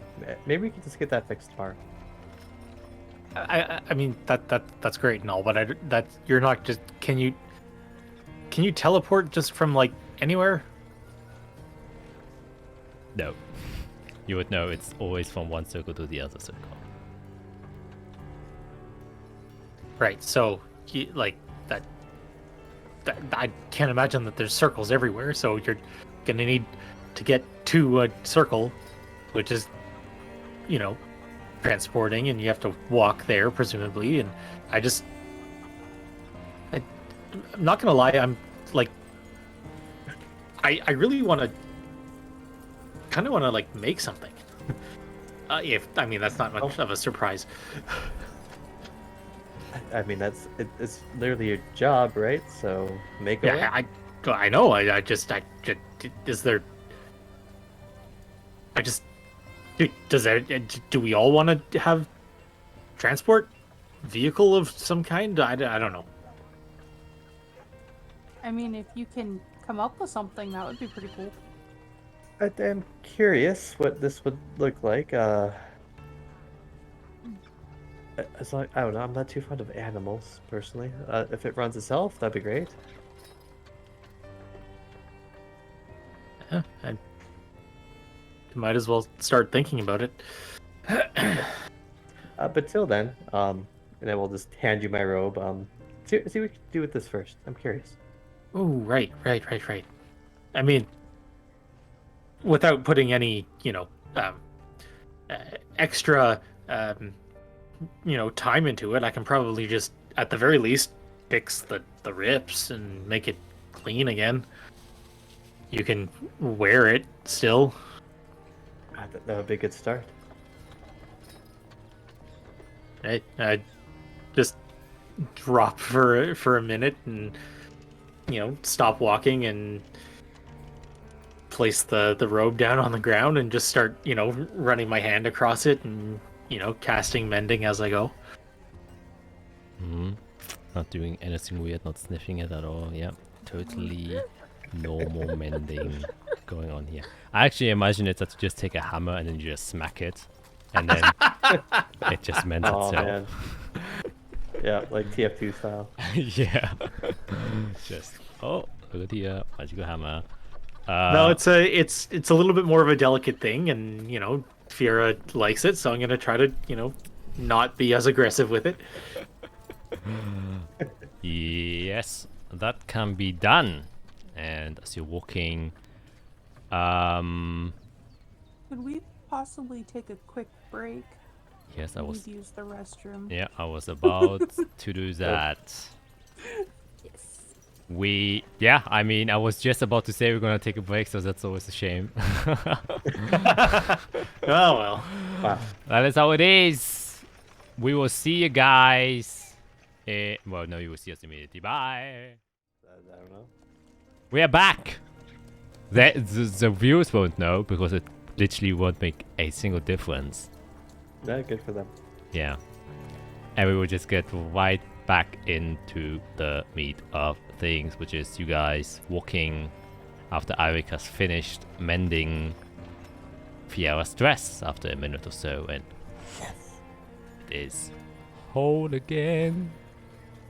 You can give it to Fiera if you wish, or request payment for your services. I don't know how you work. I mean, if you want to give me something, yeah, that's fine. But What's your usual rate? no, I guess? I'm kidding. Are you? Are you? I'm going for like slowly take out my coin purse. Grab like 2 gold. Is this enough? Yeah. Yeah, that works. Okay. Okay. Thank you. You're welcome. Thank you. Yeah. Great. Okay. So let's go look at the scroll.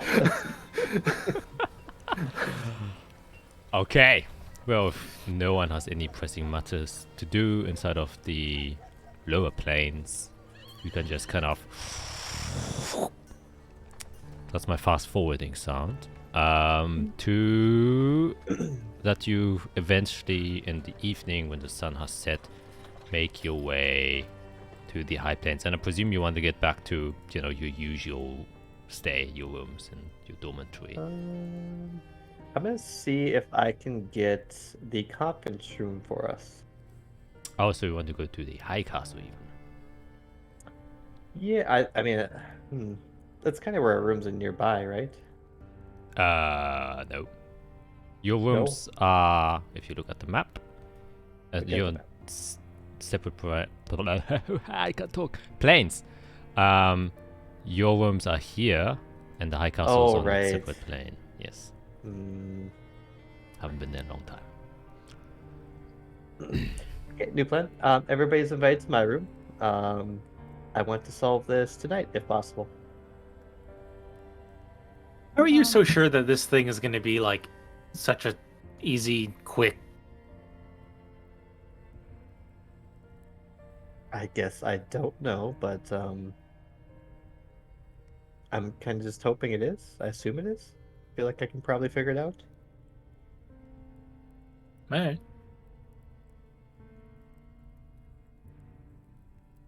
Okay. So you just make your way to Fiera's room and start. I guess you just make your way to Fiera's room, pass by a few of the elven guards, just gonna greet you, since you've been here for a long time.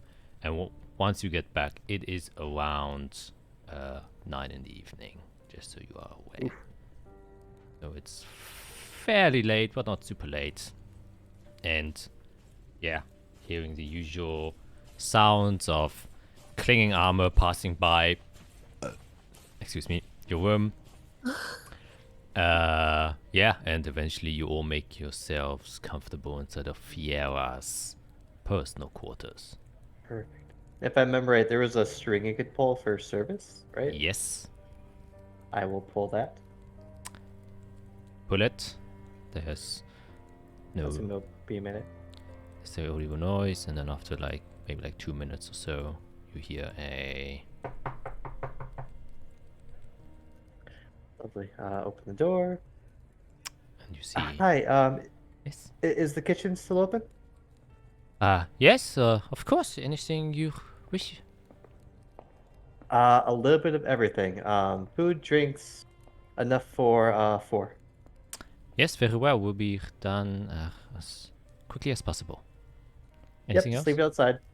Oh. He does this when you close the door. hectically, and then he runs off. And Perfect. yes, food has been ordered. Okay. Let's tackle this together. I don't want to make mistakes and, make a fool of myself. First things first, Arya, can you make sure it's not going to like self-destruct if we open it up and destroy all, information inside? Yeah, I'll investigate it. Because that'd be quite embarrassing. Yeah, make an investigation check. Kind of go against everything that he was saying to us, though, no? 27. Hey! God dang! Dude, expertise in investigation is nuts. You smell the parchment. You feel it. You caress it. You tell it its deepest secrets, so it might tell you some of its deepest secrets. But it's a piece of parchment that can't talk, so it doesn't respond. You look at probably the one indicator that could potentially be trapped, other than maybe the entire scroll itself, like the letter before. Like I said, you can have like magical enchantments written on it that activate with a specific action that happens, but you don't gleam that it would be that.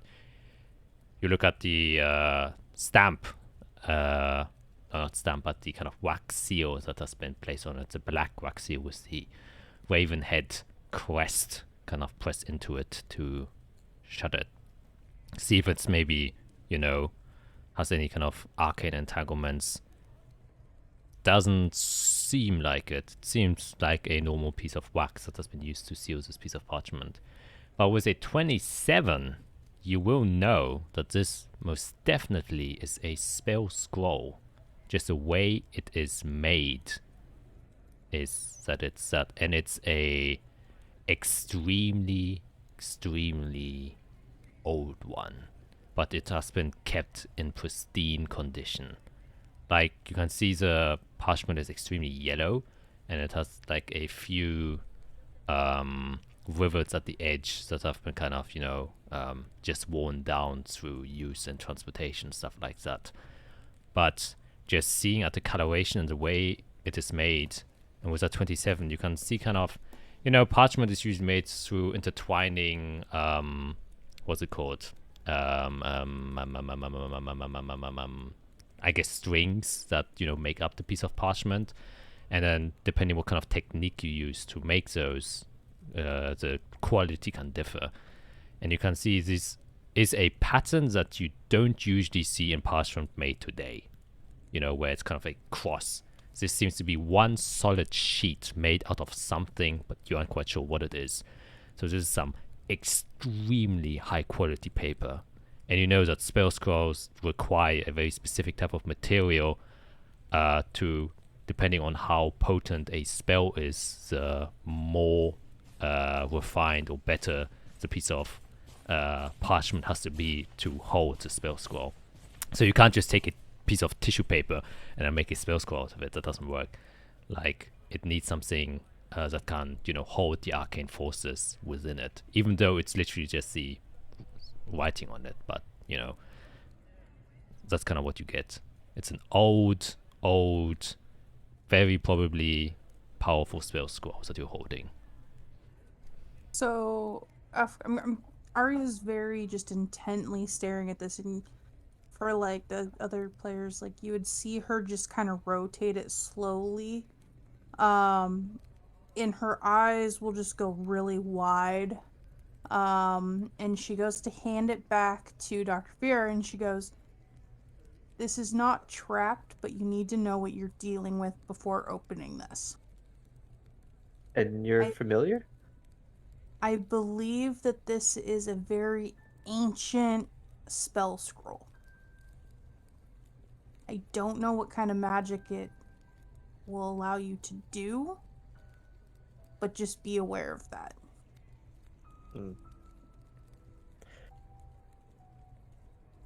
In my time rune delving back in Canaan, did we ever find, like my organization ever find like old spell scrolls? Oh yeah, definitely. We Yeah, did? that is how you learned about your craft in the first place. Ah, gotcha. Because that's like because the arcane makes sense. scripture is still very similar to what is used today, and that's how you could translate some of the things that you found. That's the only way you were able to translate things is through these scrolls. Okay, yeah, that makes sense. Interesting. If you know anything about spell scrolls, you will tell that this is very old and very powerful with the way that it's made. And he just gave it away. I'm gonna put it like on the bed. I'm gonna rifle through my bag and pull out a what do I need for this spell? Yeah, a pearl. I'll pull out one of my pearls and look at Izarel. Do you mind if I pop this on me and you quick? Sure. Yeah. Go ahead. Just to help open you up a little bit. I'll cast Fortune's Favor at 3rd level, so it hits both of us. So literally the pearl out of my hand just turns to like almost like a golden starry dust and goes into our, just through our eyes. Mark that off. Actually, I could post it to you so you remember what it does. So I'm wondering what you know about the raven they worship, or the race those guards were?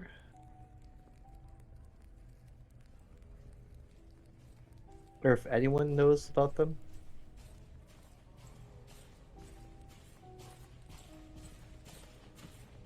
Can I see roll a history to see if I would know anything about them? Yeah, sure. Can make a history. And anyone who wishes to also think about it can do. That's not a very good high roll. So I'm going to use my Psionic thingy. my extra dice that I can roll. Oh yeah.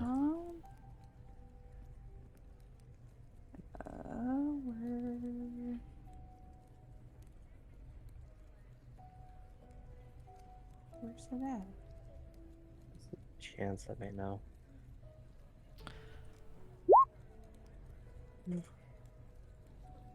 Three, 19. Okay. Okay.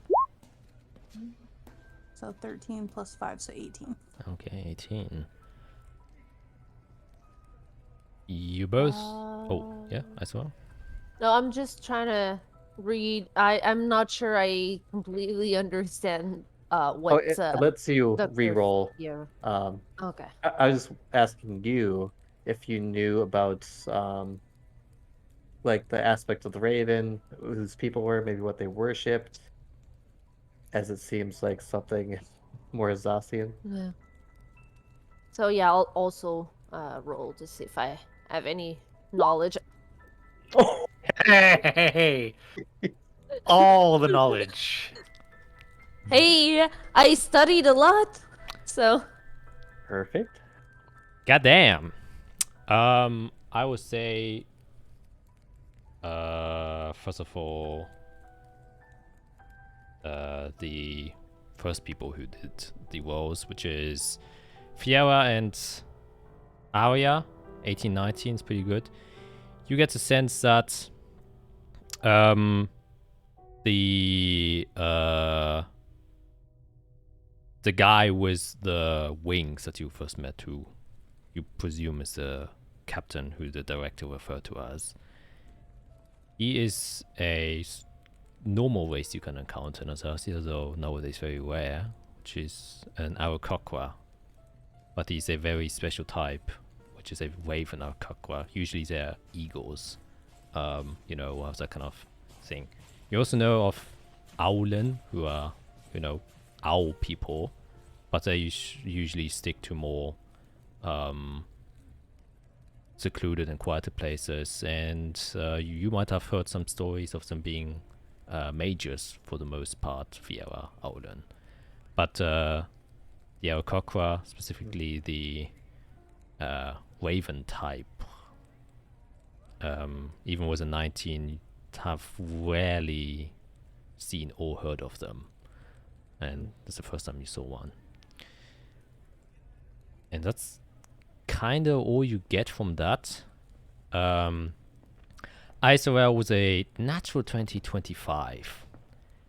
There is a plethora of knowledge that is just missing from the history books, as you know. A lot of the past is just not known.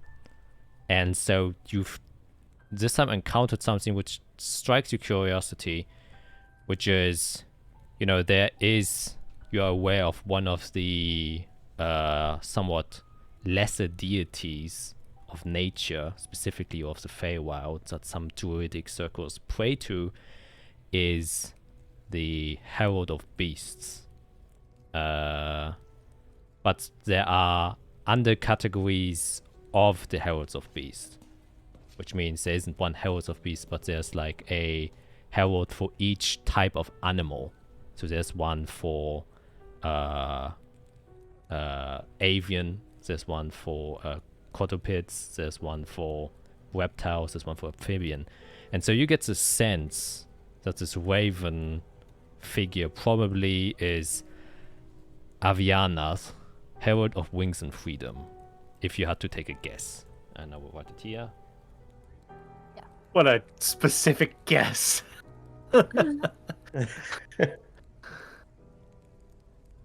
Just, just a guess. Yeah, since there isn't much like imagery for anything in the past, since most of the things got lost or is being gatekept by the Holy Licheniers. So the only thing that has like a very distinct bird imagery and which you would associate would be Avianath, which isn't associated with being a raven or a crow or anything like that. They are considered in druidic circles just as the herald of, flying creatures, of birds, of avian creatures. And that is why I say it's a guess, because there isn't a direct association other than they just happen to dress themselves as, ravens. So, yeah, there's that. And that's kind of also all the thing you get. That's kind of the one thing you kind of remember that probably your old mentor once told you when he was explaining about the different heralds of beasts, but most of them have also been forgotten with time since people just stopped believing in them. I'll share most of the information to my peers, but kind of keeping the name to myself. Okay.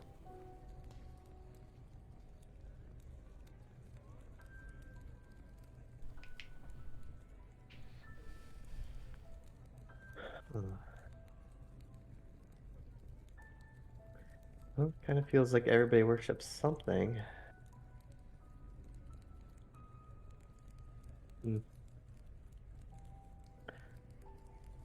I guess we're not down there, so I can kind of speak more openly. Makes me wonder who their actual leader is. Because it's not the director. It's whoever that person is that doesn't like to be named. So is it an actual person, or are they just more directing to whatever it is they worship?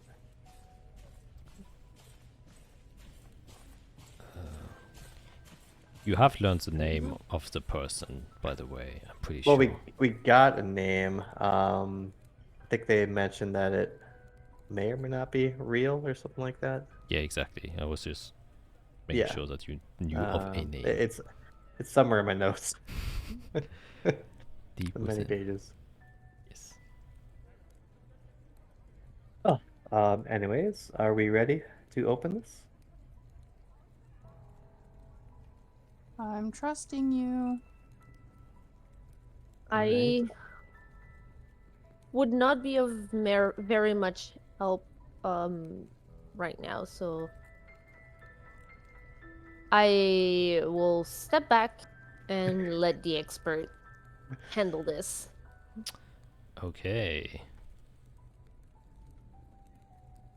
And then yeah, as someone who literally makes and can take care of like maps and scrolls, just very carefully, undo the wax and slowly unravel it, as it is something that is quite old, as I was told.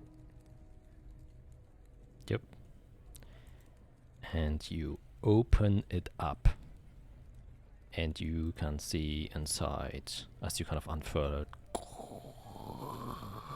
stretching it out, written in very prolific arcane calligraphy, just the basis of a spell, which you can easily recognize. There are always certain patterns that have to be met in order to craft a arcane spell. For you are kind of harmonizing a geometric node to harness magical powers through it. That is how it works. It is the placement and directory of arcane infused knowledge, and with specific ways how you manipulate certain things. That is how you are able to influence or access a weave. That is how Eirik uses his tools, the way he uses them, the specific nuances that he has learned over the years. Same with Isorel, her geometry nature allows her to know certain things that most people don't, that grant her access to this magic, in the same way as how this spell was inscribed onto this spell scroll. You recognize the arcane language pretty quickly, Fiera. This is definitely something to do with shadowcraft or shadowmancy specifically. And yeah, you kind of just look over the very intricately designed or written portion of this spell scroll. And as you do so, you hear knocking at the door. I'll get the door and kind of hide a little bit what's going on. Like, just open it barely. Yes, you open it barely, and you see a cart with food placed there, and your father.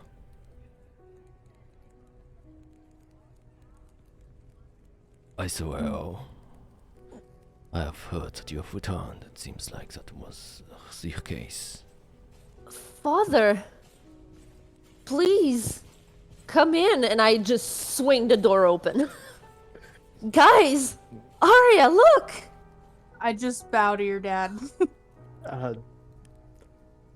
Yes, sorry.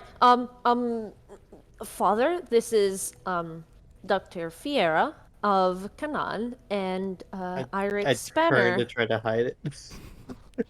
Oh, please, don't try to hide anything from my father. He's eventually going to find out. Eventually is an understatement. It's okay. Please, I came here to talk with you privately.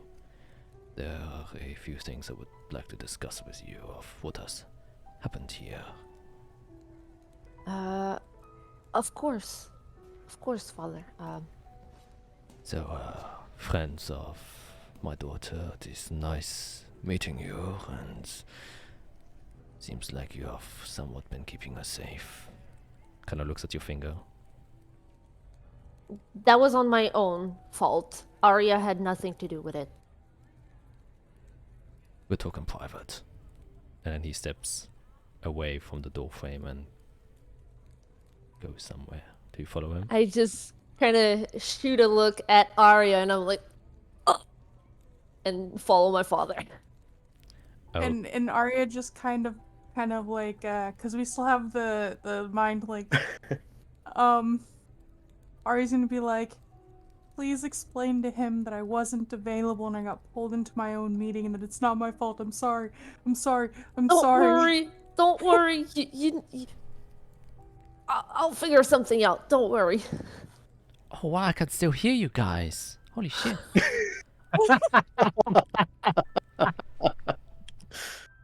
Oh wait, how long is the distance? Is it 1 mile? That's 1 mile. Okay, yeah, then 1 you mile. didn't say that. Then you didn't say that. Okay.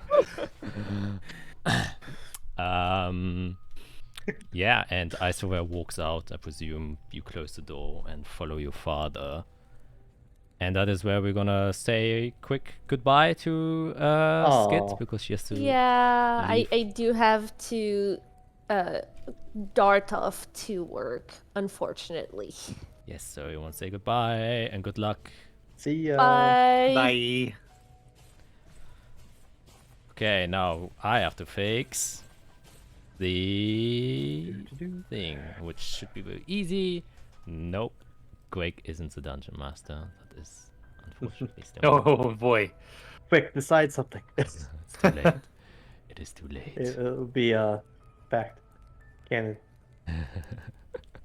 It would have been if you were fast enough, but I, once again, was faster. Okay, it's back to normal. And you can continue. That's what you were doing. Is the food still in the hallway? Yeah, it was left in the hallway. Focus on scroll. Okay, food left outside. Starting to get cold. Yep. Yeah, as you kind of read through it, well, you can't necessarily read it, but it is a spell scroll. Right. You can, I guess, make an Arcana check to kind of dissect it a bit more deeply. Ooh, well, that's why I cast spell. I'm gonna use my Fortune's Favor to re-roll that. Okay. For the exact same roll. Oh, Yeah, no, shit. that checks out. All versions of me know the exact same thing. Yeah, it's just... Yeah, you can't read it at the moment. Or kind of don't know what it does. Since there are a lot of bits and pieces that you haven't encountered yet. Since you haven't really seen a kind of high level Shadowmancy spell before you. And you had, you know, very small things that you found yourself. But this is way out of your usual zone of expertise. Got you. Do I know if like identify would tell me more? Yeah, you would know that identify would just tell you the Oh. spell that is. Well, shucks. I did learn it. That good. Yeah, I guess I have pearls, so I will just take one and take my time to identify it. Okay. And after you cast identify, gleaming the knowledge of the spell scroll as it kind of just apparates inside of your mind. It is a quite powerful spell scroll, as Arias mentioned. 6th level. And it's Conjure Elemental Shadow. Ooh. Oh boy. 6th level. Danger. Now, Like a level. What spell was it? Conjure Elemental Shadow. Now, I will just double check that I said it correctly, because it could have been Conjure Shadow Element. No, it's Elemental Shadow, I'm pretty sure. No. Yes, Conjure Elemental Shadow. Yeah, I could just learn that overnight, I'm pretty sure. No, Interesting. So from what I know, I guess, oh man, Elemental Shadow. Yeah, can I tell, am I pulling this, well, like, does the spell pull the shadow from this, like, plane I'm still learning from? The Umbra? You can look up the spell, and you can just read through it, since you do learn everything from the spell, and then you get the knowledge that is imparted with the spell, since that is literally what Identify does. And if there are any more questions, then you can ask them then. Sure.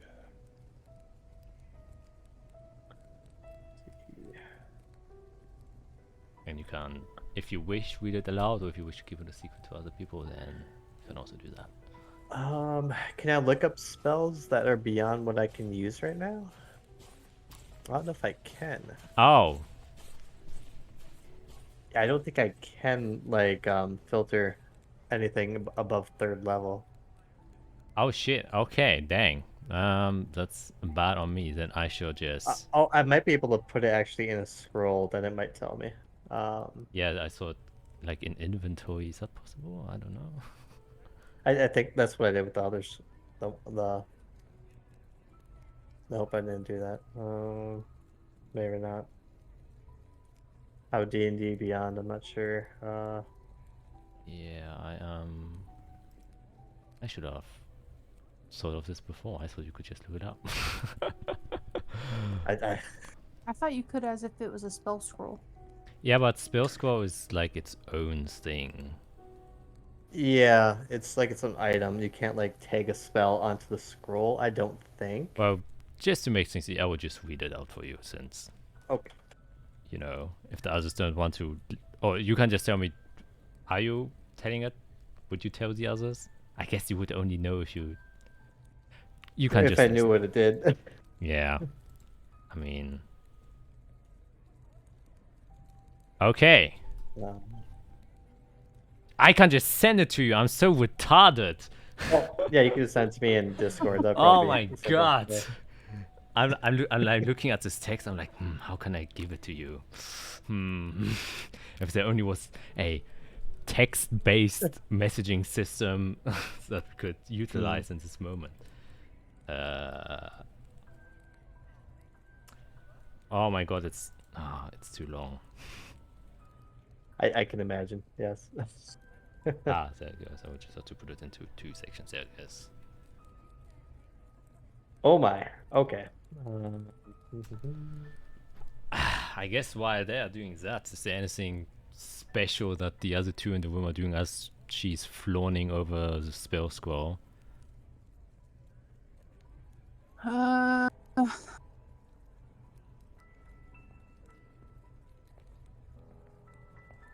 I gotta say, I really don't like being in these conversations with these super high, powerful, dangerous people. Just putting that out there. I mean, this is cool and all. Like, happy for you that you got a spell. But yeah, when I said I was scared, like, genuinely meant it.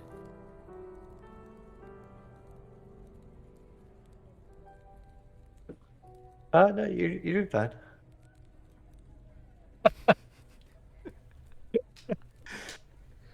Like a boy on an iPhone. A 13-year-old on an iPhone.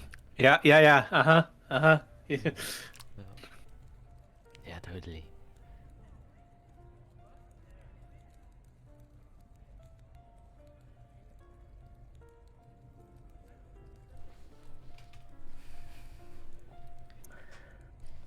Ooh. Well, this is interesting. Okay. Yeah, that's oof. Okay, I'm thinking 6th level. If I wanted to put it in my book and use it, that is like level 11, I think, if you have to be. Yes. But I can just cast scrolls, but there's like a check, right? Yeah, exactly. But then it's 1 use. Yep. Is the director expecting this back? Like, in full capacity? Like, you can't just, like, use it and then be like, oh, yeah, we used it. You know, that is a good point. What is the test? Was the CS? test to just figure out what the spell was? Because that seemed really easy. Seems unlikely.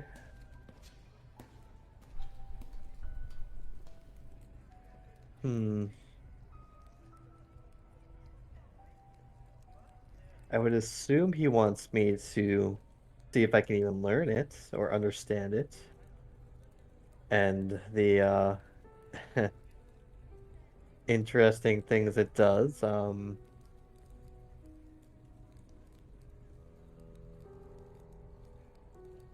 Yeah, good question. I might have to think about this. Because I could potentially just use a scroll here and now, but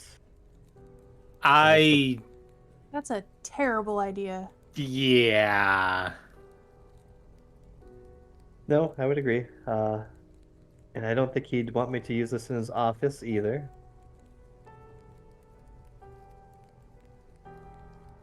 So I think it's the latter of me building up my skills so I can use this as often as I like.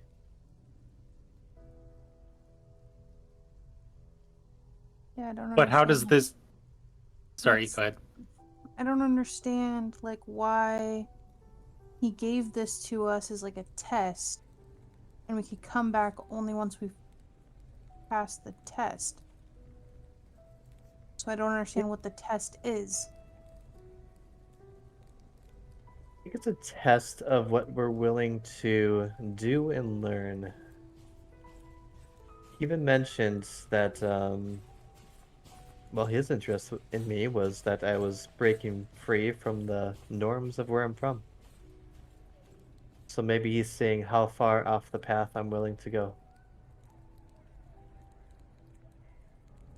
To be clear, the magic in this scroll is would be very illegal back home, and if I were to study it there, I'd be incarcerated. This would be behind bars, if not destroyed. So yeah, So he's tempting you, basically. perhaps. Some kind of blackmail. Hmm. That if we work with him, he knows that he could probably get me in trouble if he wanted to.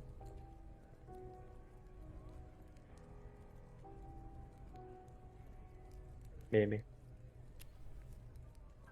That still doesn't answer the question, though. What do we go back and tell it? Like, what do we do with this? Right now, nothing, I think. This is, Uh, we went over laws earlier. What spells you're allowed to cast in Azathia at what level? The more complicated the spell, the more you need permits or permission. This would need, I guess, permission from the archmages. It's that powerful. I'm not quite there yet. I've really only begun to study the arcane just to make work easier. I wasn't really planning to be, the highest tier caster around. Yeah, I'm not gonna lie. Someone who's died like 4 times in the last like 3 days, you're not there. I'm an archaeologist. Yeah.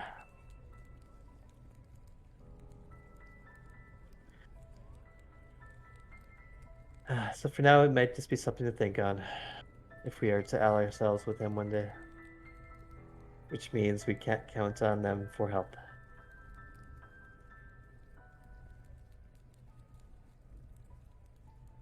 So were we expected to go back tomorrow? No. You just thought it would be cool to say like, "Oh yeah, we'll be back." Well, he challenged me. He said if I could figure it out. I knew I would eventually. Figure it out. I mean, this took 10 minutes. Literally. Um, hmm.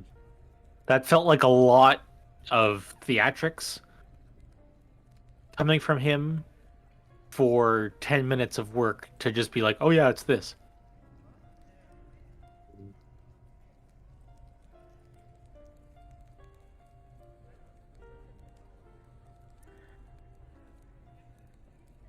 I guess I'm not sure. Maybe he's saying we're not ready to work with him.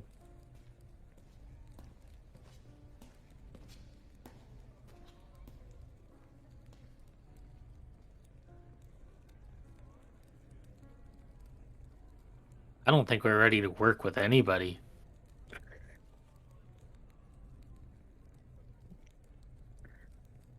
Yeah.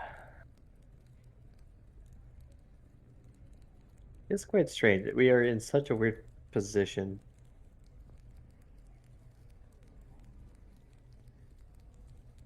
Mm. So it feels like the Archmages, or maybe it's just Renapila and she's has a couple other friends. They're trying to make us give demands. The Light Commander gave us get the chrysalis, or examples might be made. Yeah. Not a fun spot.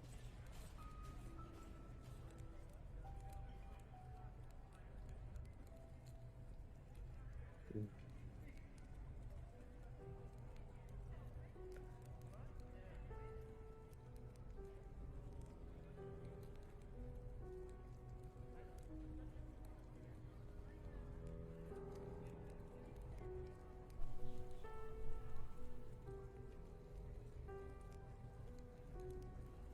Mm.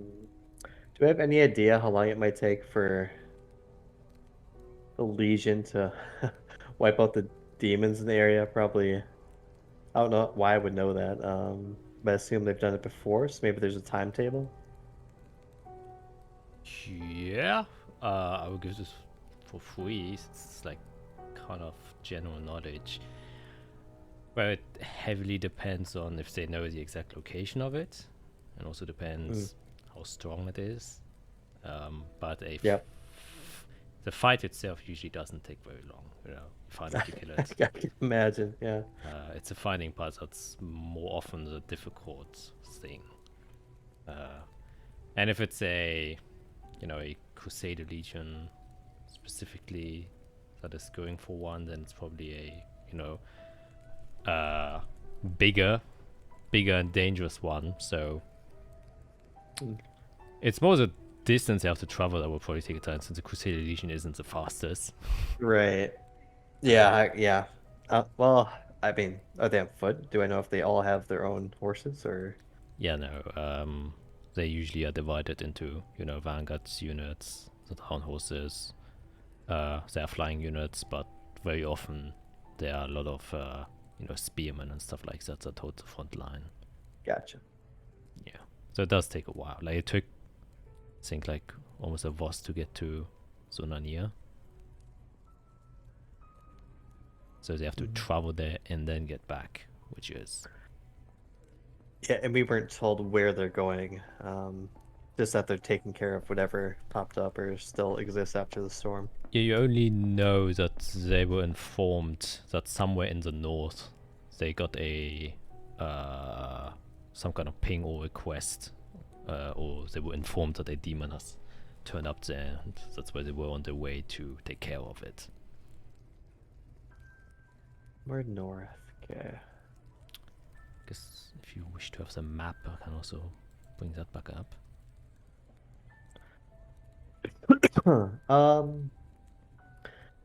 Sure. Yeah, can't hurt.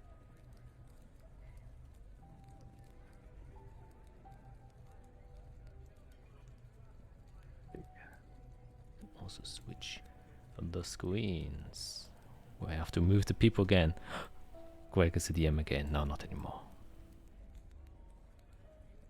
Lucky.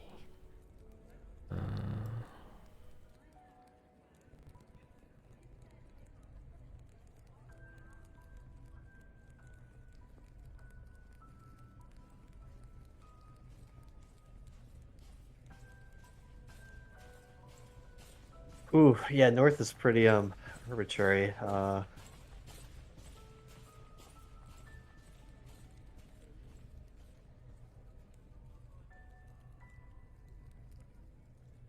See, if they went to like around Ilnir and back, how long would that take? So, the point of reference. Wait, so just so the others can see. People are in Sonania, which is there. About Acquisited Legion is, like half the speed of if you travel normally, and each hex is kind of a 1 day's travel. So it would probably take around like 6 days to go there and back if they immediately find the demon and kill it. Right. Because it's like 3 hexes there and 3 hexes back, and it take around 2 days for 1 hex, making a total of 6. Easy maths.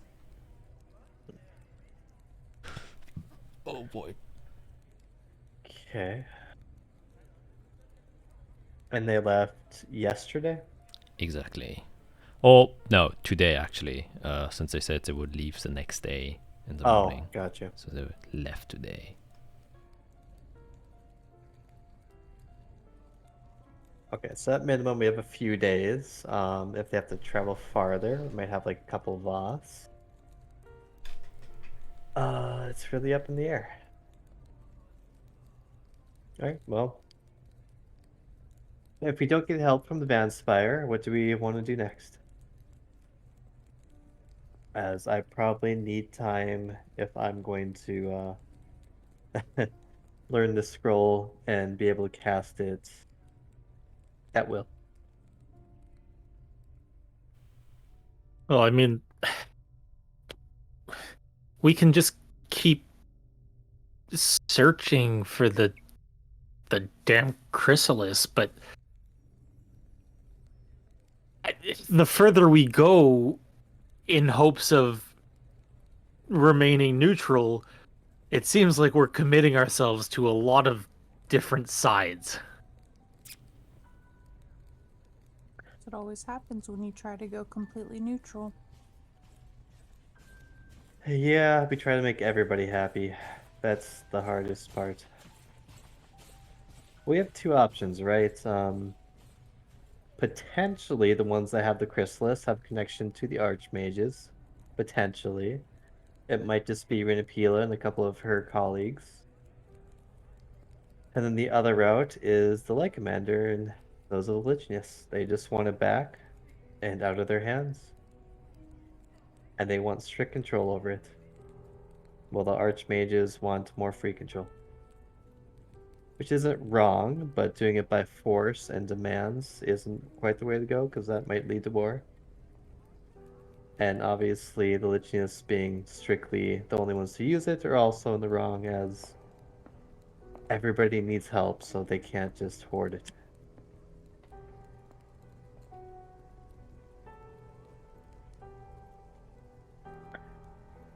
We have yet to really find a faction that kind of agrees with us, right? No, because everybody wants something for their own personal gain. Yes, exactly.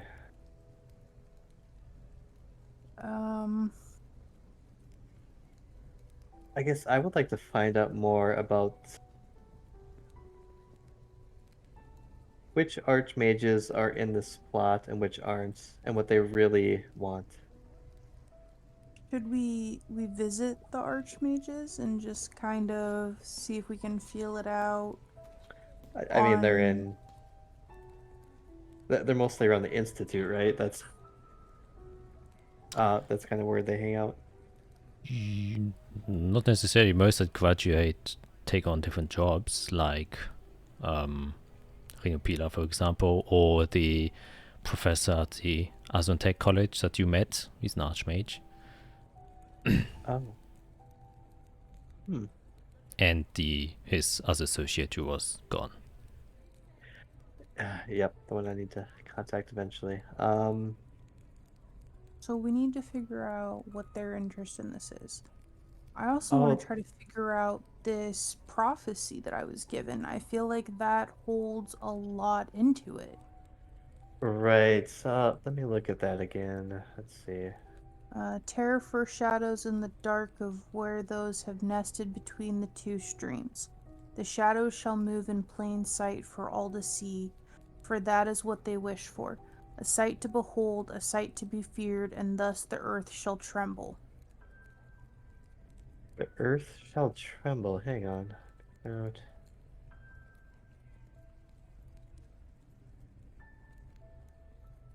Sounds familiar. Like, I feel like this has guidance on where we should go and maybe like some answers. Just, I'm not. Oh gosh. Let's see. Those have nested between two streams. What are those streams? Well, simplest observation is going to be this city.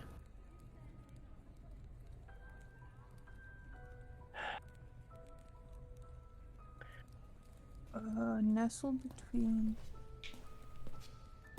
I mean, if you consider a river a stream, then that's definitely possible. Well, I mean, I don't think this thing's going to be talking in straight facts here, right? Like,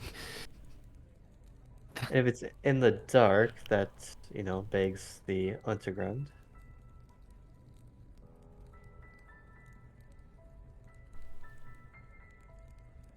And it says they move in plain sight for all to see. That's what happened so far. They're making a show that,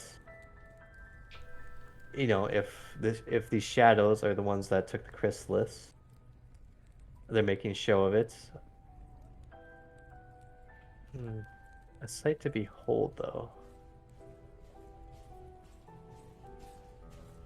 Earth shall tremble, earth chrysalis.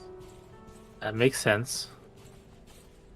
So the biggest question is a sight to behold and a sight to be feared. That tells me that they're going to use it as a show of force.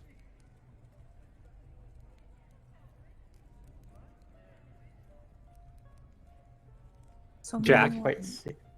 Yeah. Are there any like celebratory days or like holidays or anything in the world that are like nearing? Nearing. Every turn of a month is a holiday, so there are only 4 in this current world, and you are currently quite a few ways away. So, like in 2 Voss would be the next holiday. Yeah.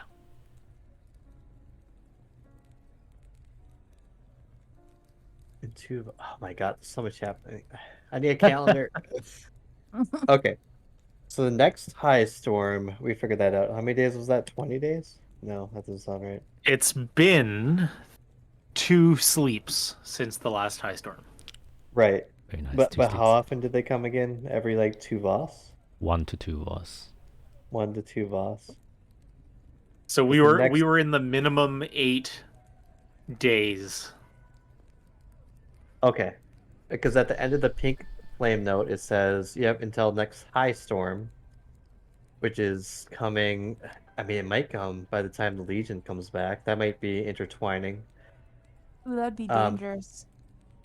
Yeah, but it says a war will be the least of the problems, so maybe that might be the sight to behold. If we don't, do the conditions they agree, they might use the Earth Chrysalis as this big show of force. Which means we might only have less than a boss to figure this out.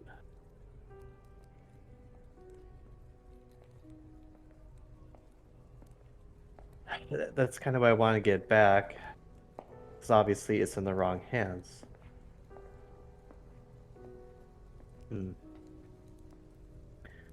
Okay, well, till then, we need to figure out more.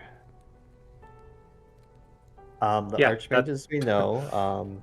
I've been talking to one, Telding. He's actually quite a nice fellow. I could set up a meeting for us tomorrow to talk to him. And then Renapila is the question mark. And then there was the other fellow we talked to shortly in the office. He was an archmage too, right, Jack? What do you mean, the fiance or the other one? The younger one.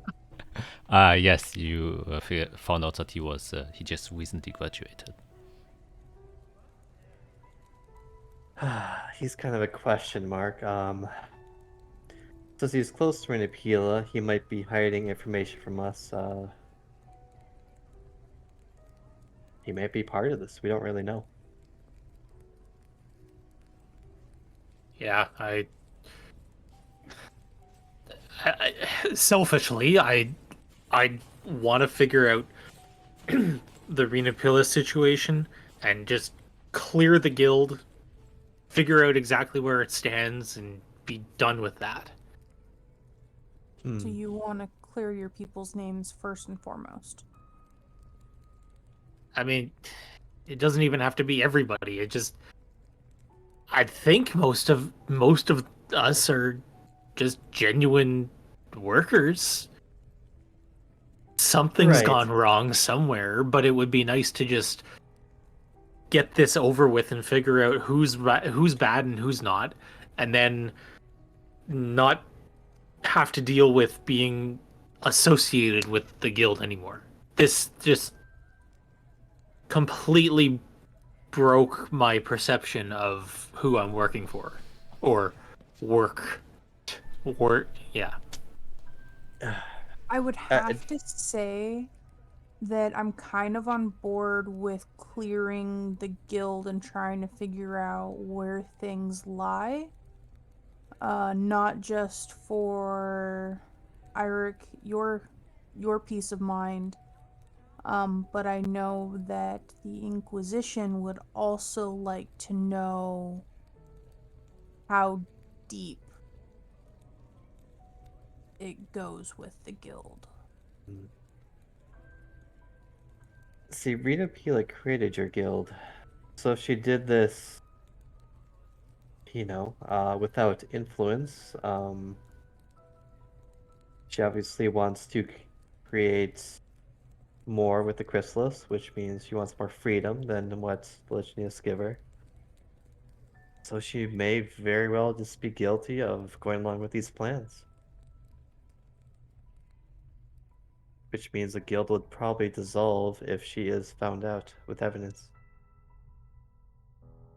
So maybe, but either way, I feel like we should still kind of see if anyone else in the guild is a part of it. We could try to figure it out. Maybe Eirik can talk to some of them as being a member of them. They might talk to him more because he's just a normal worker, as he says. Eirik, what do you think about that? I guess I don't disagree.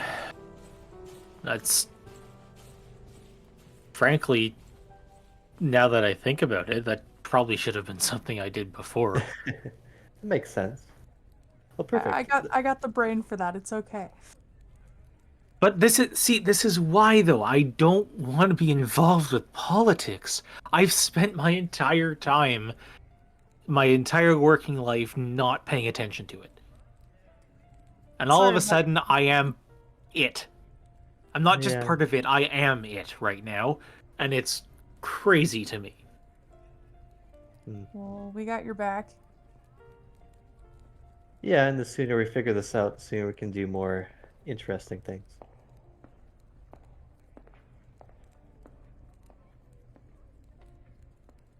Well, somebody tomorrow? coming up. There's people creeping out in the hallway. Yeah, I mean, yeah, probably. Yeah. Is that why we suddenly heard footprints? Is somebody coming up? Arya's gonna go get up and go stand by the door and make sure nobody's trying to listen. Think if I can hear anybody pacing or anything. Sure, make a perception check. I mean, we're probably being spied on. I wouldn't go against it. Oh no, I don't hear nothing. Yep, you don't. You do hear the footsteps of guards passing by, and you aren't alone in this building. There are quite a few attendants here, and you also have a food cart standing outside of your door. So probably a few attendants are probably going there and probably want to take it with, but then they see there's still food. I'll pull the cart in the room. Oh, thank you. Okay, you put the cards in. Yeah, Yeah, which one? there's enough food for probably like 8 people, since you said 4, but I always make sure that you have more than enough. There's a newspaper placed also on top of the dishes on one side, and just a variety of different wines and stuff like that. I'll pick up the newspaper and see if the news say anything about what's currently going on. Yeah, you kind of run through and you can see that the big headline right in front is Light Commander Visit threatens peace in Azathia. Duke Leander, Tourish Verratgeber killed by their hands. And then you just see that is kind of like semi-propaganda-esque how it is being portrayed, so what's going on. There's no mention of the Chrysalis, it's only kind of that what has been known to the public, which is a Light Commander came in and then just executed a Duke, and they didn't make any further statements. Then you see a other article that is rather large on the second page, which says, New demon appearance. Threat inside of the walls can bring doom to your homes. Mysterious appearance of demons inside of city walls have increased. Then reading further, you can read underneath there, near attacked by unknown demon, circumstances currently unknown. And lastly, Kovali urges the people of Azathia to take stance against Holy Lichnius. Lightbearer massacre accusation should be brought forth to the Archbishop. So I'm gonna lay out the newspaper, I guess, like on the table or bed or whatever that we have that we're all kind of gathered around. And I'm gonna point out kind of a little bit of everything, but specifically about the demon sighted inside the walls. That is worrisome. And I'm beginning to feel like I'm a broken record right now. But the shadows shall move in plain sight for all to see. Could that be increased demons?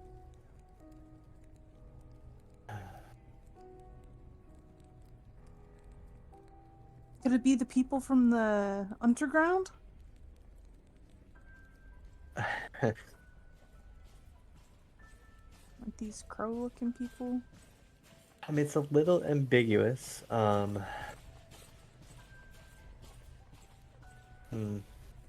mean, the shadows shall move. Is the shadows shall move?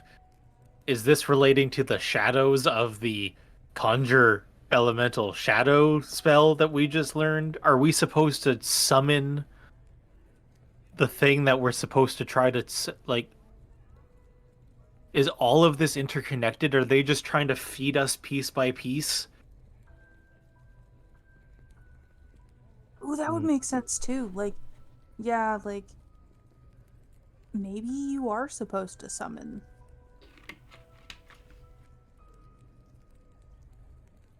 Or at the very least, we need to find someone who can actually use this spell. Or maybe somebody is out there using this spell for scare tactics to hurt people. Are you supposed to use that spell to combat somebody that's already using it? Oof. Huh.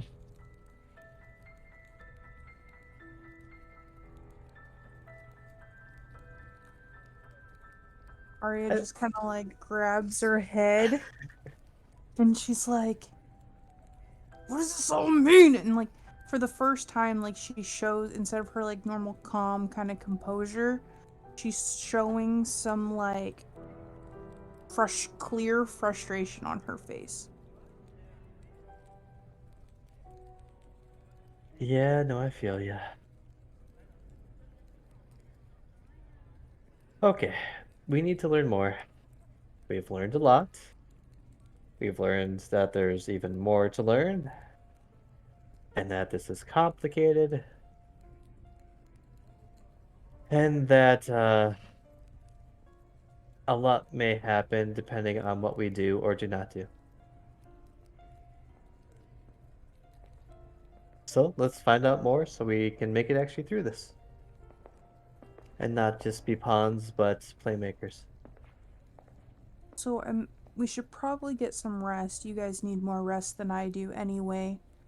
I'm exhausted, yeah.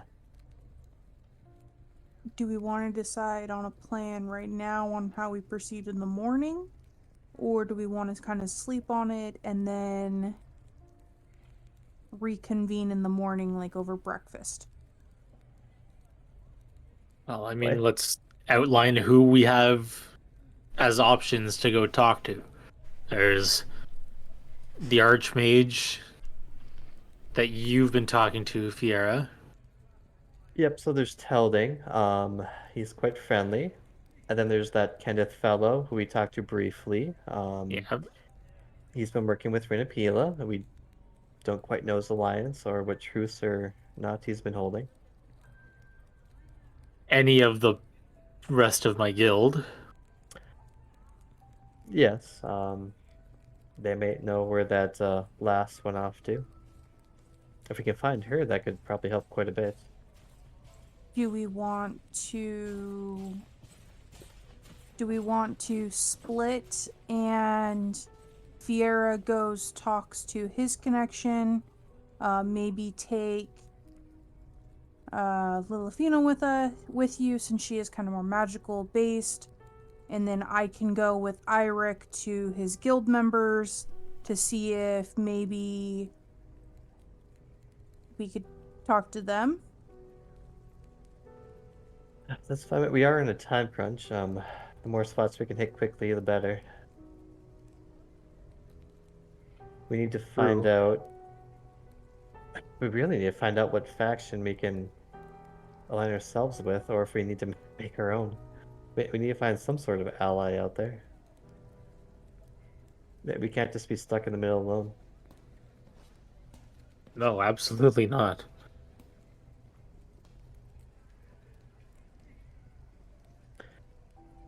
So yeah, maybe tomorrow we split up, use our own resources and contacts, and yeah, I mean, me and Israel can send messages, so it's quite easy for us to reconvene after that.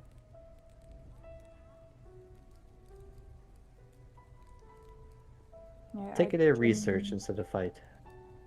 Yeah, definitely research based. We're not gonna try to pick fights with Yes. anybody. But I do think that the two magic users go together.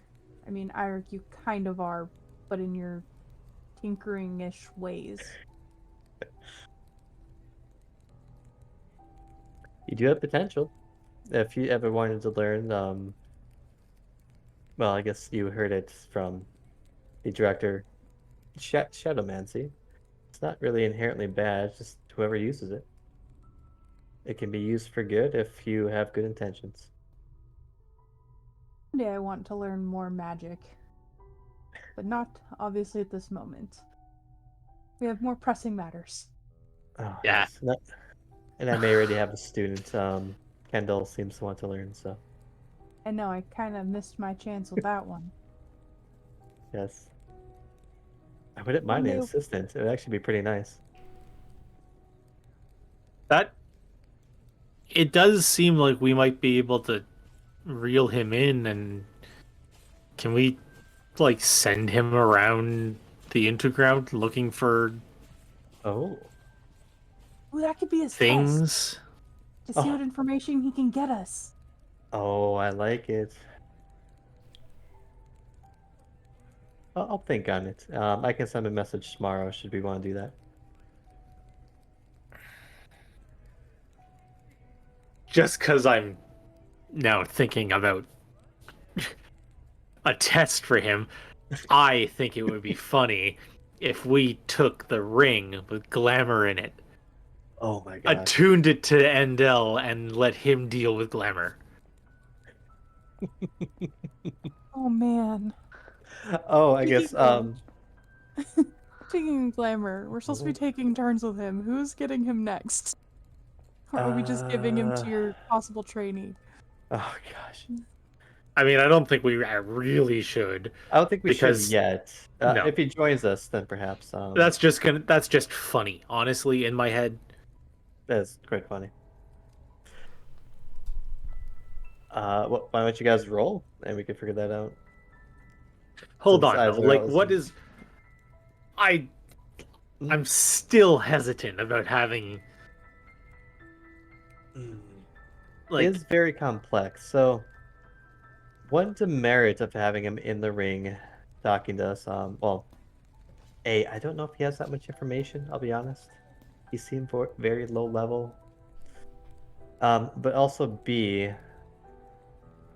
So, we've been fighting a lot. If one of us was to fall, we wouldn't be able to go in the ring if he's already in it. So are you saying that we should try to find a way to dispel him from the rings so that it's a backup in case one of us dies? Potentially, I'd like to find a friendlier way to do it. To actually find him some sort of host to go into so we don't just scatter him to the winds.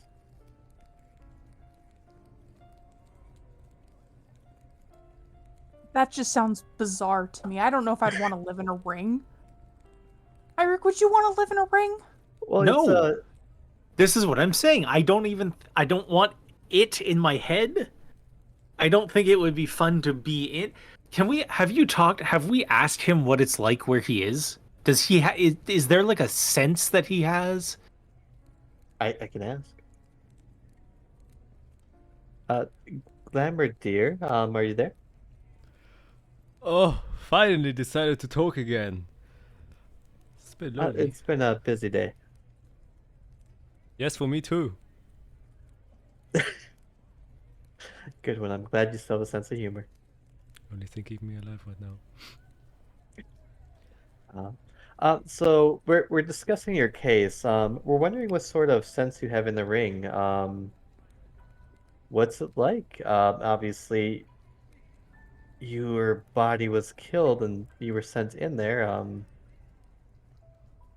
Can you tell us about it?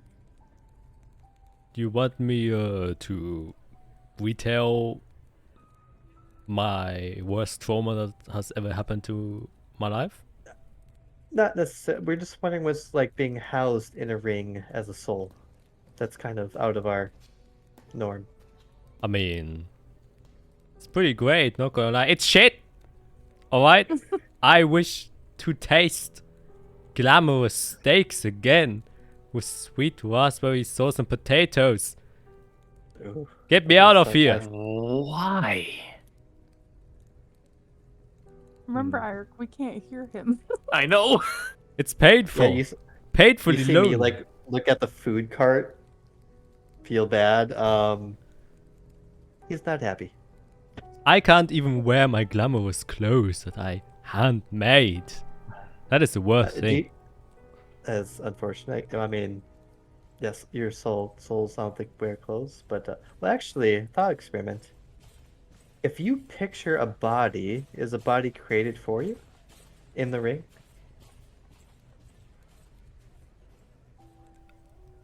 For your Jack information, looks I puzzled. am just conscious at the moment. I have literally no senses other than that I can hear and understand you right now. So, I can think about things, regret some of my life choices, see the beautiful that's dress actually that good. almost won an award, but it got stolen away from me by that fucking bitch. No, nothing happens, okay? It's just... It's not even dark. I wish I could be dark. There is literally nothing. It Okay. is. Very well. I'll try to think of a solution soon. Oh, really? Well, we have a couple of ideas so far. They might be doable as a short-term solution, but a physical body is a bit much. We have ideas. Make a persuasion check. Eric, would you be able to like build like a robot to put him in. 6. It's like, oh, okay. I mean, I don't see why I couldn't build something. But does a thing have the ability to take on a soul, or does it have to be already a living thing? Like, I mean, a ring took on a living soul, or a dead soul. With I your have. tinkering, you should be able to figure out something.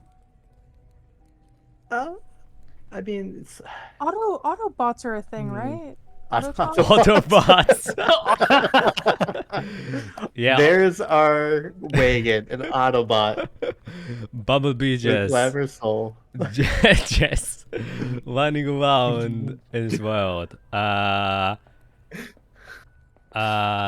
There are Warforgers. Yes, I think, yeah, Eirik would know of them. I don't know how much Aria, you probably wouldn't know much about them, but Warforgers do exist. Yes. Can I roll a history to see if I know anything about Warforged? Yeah. Safe. Oh!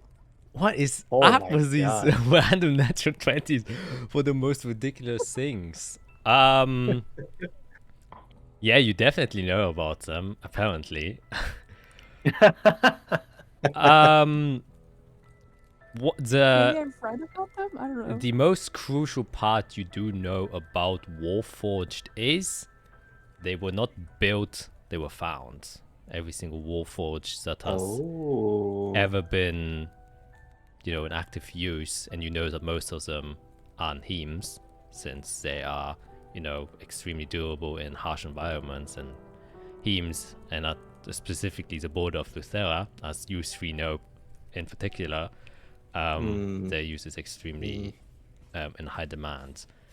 But yeah, you don't know of any artificer or crafter that was able to build one and then give it the touch of life. That hasn't occurred yet. The only thing that people know is that they were found. However, the origins, as with everything else, deeply shrouded in mystery because of the Holy Lichniers. They also claim their fingers on Warforged. Another Arya annoyance. The Holy Lichniers hide everything! Yes, like literally anything that is high magic or that has some deep roots to the past is cut off by the Holy Lichniers. Yeah, I guess I haven't really told the two of you of my job, have I? No, not really. We haven't really sat down and actually talked to get to know each other. We've just kind of been thrust into this group, and it's like, go do this, and then people are asking us if we have a name, and we haven't even thought about a name. Who We're would just have a name? individuals. Who would have a name? Apparently, people expect us to have a name.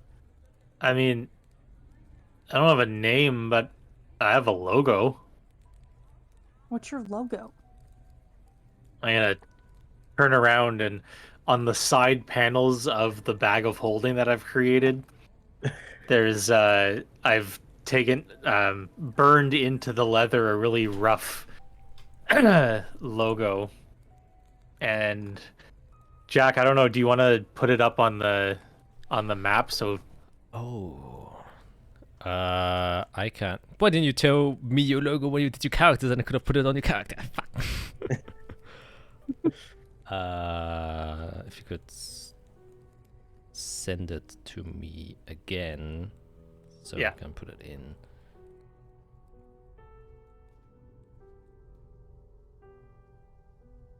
Oh yeah, that was it.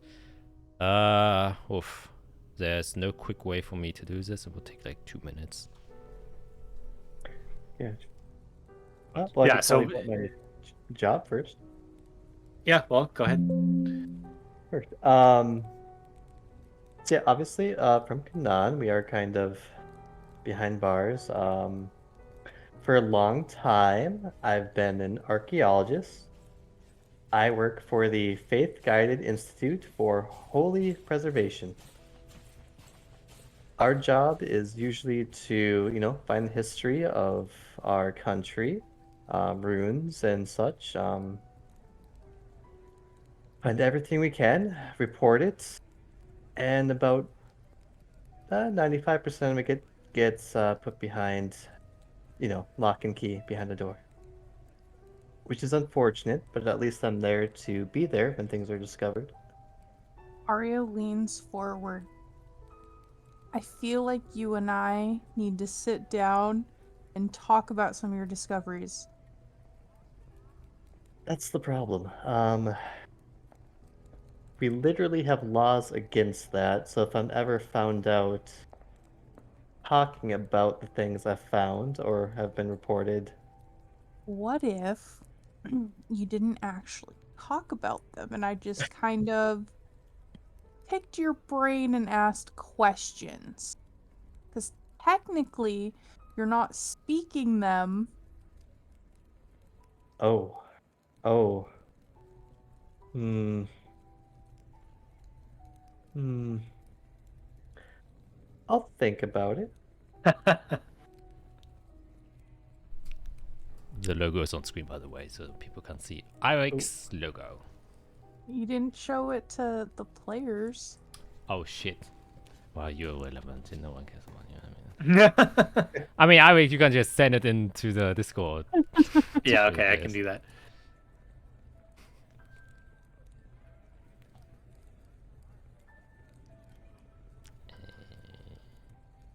So, what is so special about this icon? Like, why is it your brand?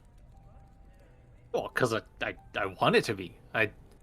This is my whole thing about not wanting to be aligned with anyone specific. I want to have my own sort of, this was made by me, or this was part of my collection or something. I don't want my stuff, my creations, my thoughts. I don't want to be associated with just being another member of the guild. Having something that can differentiate just a little bit.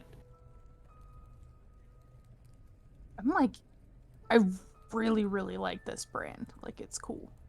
Well, thank you. It's hasn't been very long. Well, Yeah, you definitely have the potential to make unique things, so sure.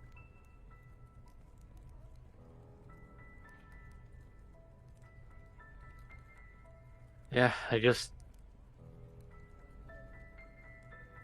But yeah, if that is your goal, then we need to find a way you can come out of this with your reputation intact.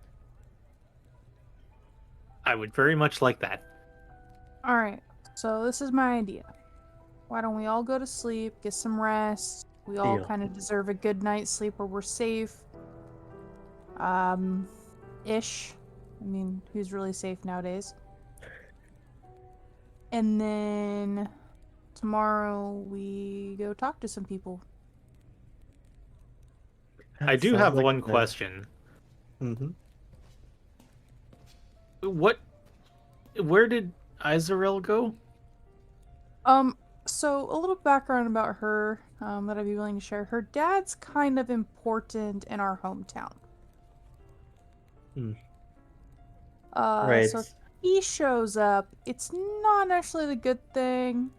And I might be kind of in trouble because I let her get hurt and I wasn't supposed to get hurt, so I'm a little anxious about what that's going to entail. What I could gather, that looked like a scolding about to happen. Yeah, so I'm a little scared. Hmm.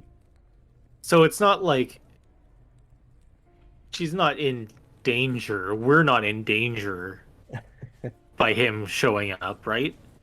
No, I would trust him with my life. Okay. Because yeah, I don't think I can handle any more upfront conversations with like really important people. Right, that's why This is getting ridiculous. I've known him since I was a young one. Mm. She's in good hands. He's no threat to us right now. Great. Good. I don't know the full extent of his influence, but I know he's kind of a big deal, which is why she was sent to be the spokesperson Mm-hmm. for our meeting.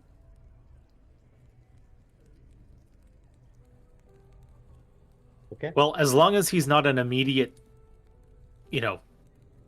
enemy, antagonist, and that we can at least be kind of comfortable around him. Yeah. Just treat him with respect. And if you know anything about elvish customs,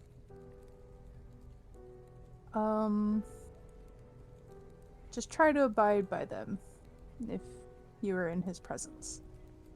Okay, what are they? When you greet him, you bow. Great, I didn't do that. Excellent. He hates me already. Probably. I don't think he hates you. I think he understands that we were caught off guard by his arrival.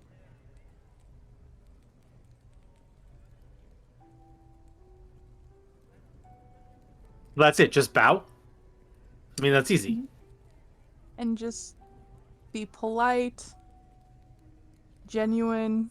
Don't try to lie to him. He's a politician, kind of like my mother, actually. I don't know much about your mother, but I'm assuming it's along the same lines. Trying to make peace and spread knowledge of our own country to others.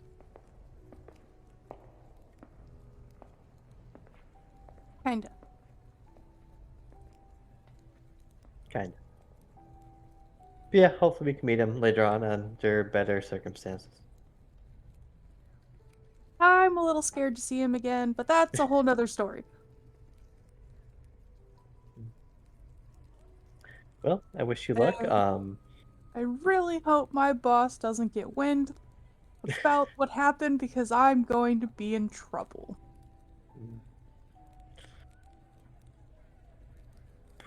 Seconded.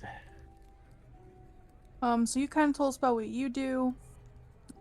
I'm part of the Inquisition. I'm one of the protectors. I have done a lot with finding chrysalises and making sure that they get put into the right hands. I've worked with is it the Nicene Council? Is that what it's called? The Nicene High Court. Yeah. Mm-hmm. And sharing Okay. information with them. I've traveled a lot. Have you ever been to Tellus? No, I don't think so. I'm mostly in Azathia. It's not a nice place. How would you know? It's I just took a boat, went You're around. from there. No. I'm from here, Oh. but I've been on a boat. I just went around, and parked in Tellus a couple times to, restock the ship, and literally the only thing that I saw was a town being attacked by demons. Yeah, that sounds It wasn't about right. nice. Hmm. I don't know what the rest of the place is like. No, I heard it's just full of demons, whether it be ones we're familiar with or the people themselves. They need support. Right. They need something.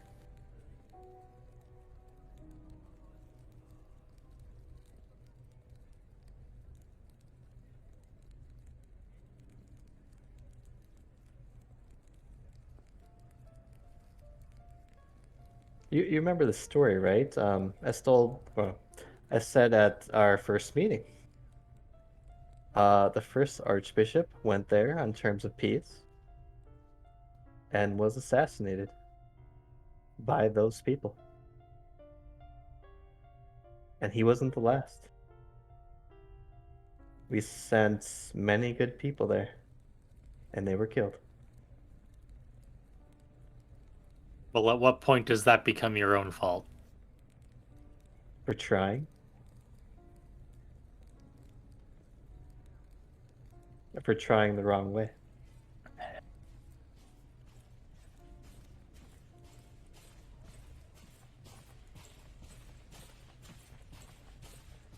We'll see. If anything, my father told me that everybody needs help. So I won't give up on them. But if they won't take a helping hand, then we need to find another way to bring them up to our standards. Yeah, well, those people. I don't know what city it was, Jack, or town that we. I can't remember. I don't think you probably didn't even know. You just came there and the shit Yeah, went it down. was just landed there for half a day, and It immediately absconded. but yeah, I mean, they definitely need help. That one place specifically, probably every other place. They were fighting demons with sticks. Hmm. They had nothing.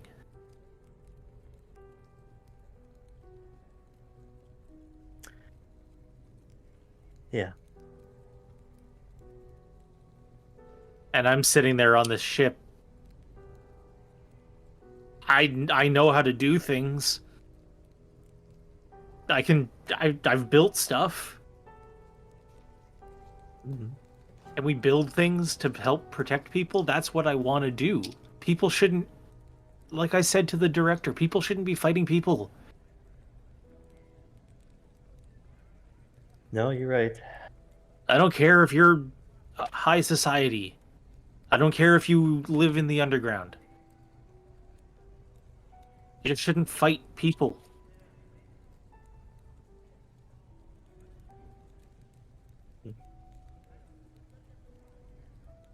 Even more important, wouldn't, it's a world with demons just running around. Yeah, that's his own issue. It's a strange one.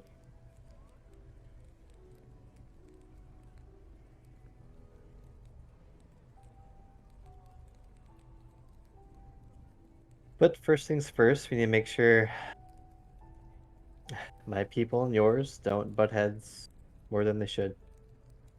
So we can focus on better issues.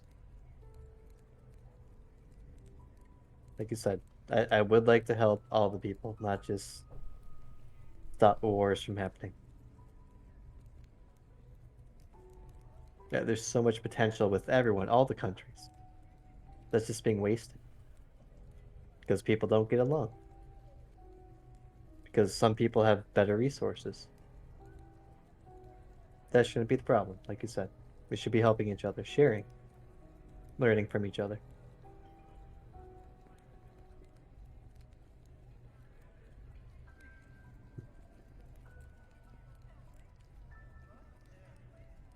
Well, I would like to rest. Today was pretty wild.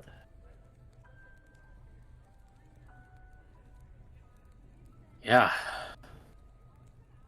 Can't believe that was only a day.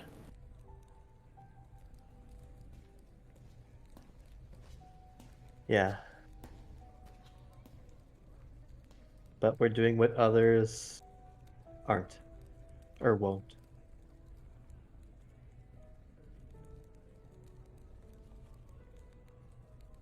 It's a good job. Been a day.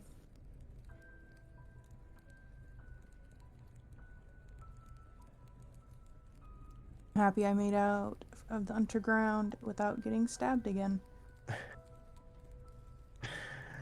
Yes, tomorrow I'll prepare my proper spells for that. I won't use myself as motivation to push you guys forward anymore. I think that was an interesting experiment, but there's better ways to do it than the, threat of death. Says the most experienced person in this room with death. Exactly. Well, Like, I look at the ring. I think there's actually one more. Oh, do either of you two want this? I'll take glamour. Hey, G, are you ready for a new roommate? Wait, what? Your roommate? Someone's joining me. Oh, what's this gonna be like? No, I don't think two can fit in there. Oh, But as you know, I assume you want to socialize with others, while I work on your problem. yeah, that sounds real great. Is that sarcasm? No, I'm just, slowly falling down an endless pit of despair, knowing that I may not return to my body and I'm stuck in a ring forever for all of eternity and might just die of boredom. But no, it's great. It's great.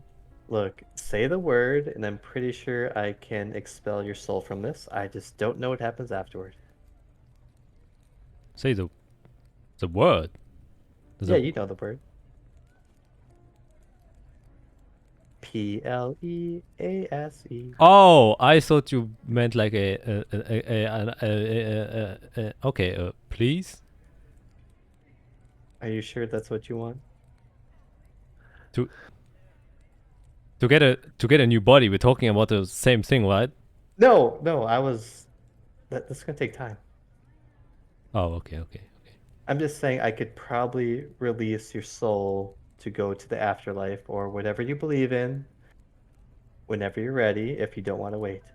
I can do that myself How do you know that? because I was wearing the ring for a reason. Like, I know about the ring, okay? I bought it to make sure if anything bad was going to happen, I still have a second chance, but I didn't, so it would end up like this.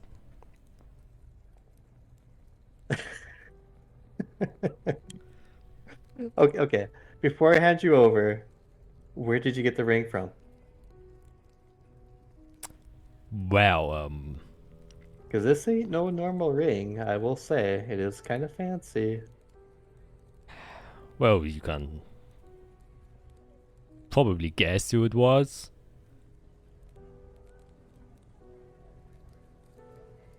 One of the archmages you buddied with? What? Pila? The Ministers of Defense, I've never met her in my life. Why would she give me a ring? I don't know. From what I can tell, everybody from above ground likes to work with criminals. Yeah, because we can get some stuff that they usually can't. Exactly, through the dark port. Yes? You can tell me, so I can hand you over. Oh, I thought you would maybe try a second guess. But I'm not from here. But the cartel, obviously. The cartel gave it to me. Gave it. Well, in a, sort of. So they gave you this ring, and they gave you loads of drugs. Yeah. Why? To obviously further their enterprise. How else are they going to expand? The more people become addicted to the drugs, the more people have to pay money for it, the bigger they get. Like I told you, my entire purpose to try and break free from them was to establish a connection in the high society. Which actually worked. And I thought I was gonna get free. Well, you're free in another sense, and I'll plop it off my hand. Or nothing actually happens. It says, ah. All right, Zarya, he's all yours. Sweet. I'm sure we'll have very entertaining conversations while you guys are sleeping. Yeah. I hope. I am glad he's out of my head. See, this is why I say I'm hesitant. You've had him for like less than a day in your head, and you're already glad he's out. Yeah, he doesn't stop. You can't turn it off. And there's literally a soul connected to your finger. Yeah, no, I don't want that. Why would I want that? That's fair.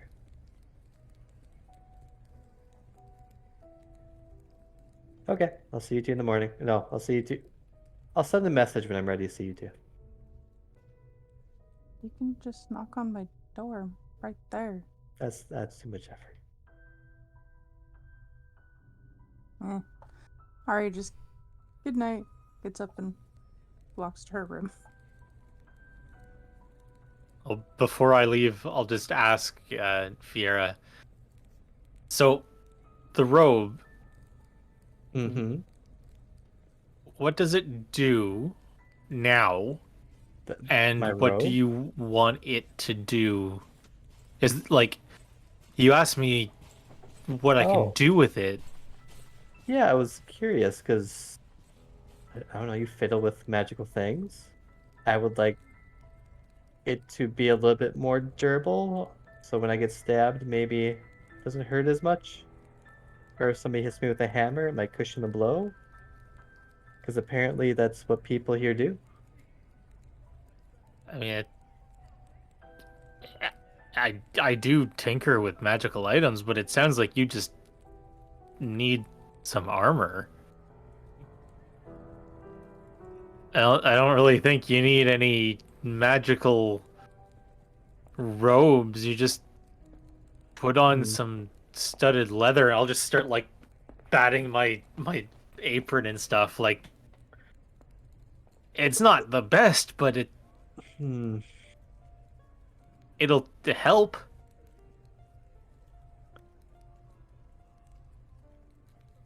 Yeah, I'll think about it.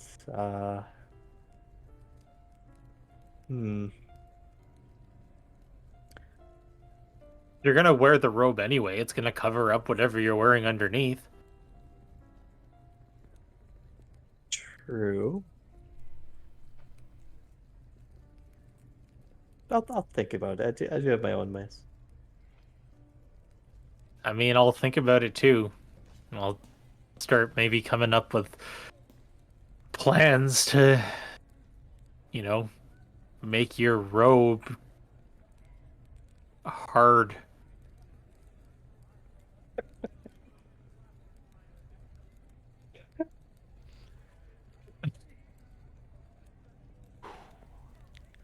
Let us all take that in. Let us all take that in. Okay. Have a good night, Irek. Yeah. You too. Oofta. Okay. You all then make your way to your separate rooms across the aisle. And where's well, not necessarily peace of mind, maybe a bit of frustration and new ambitions, I guess, some of you.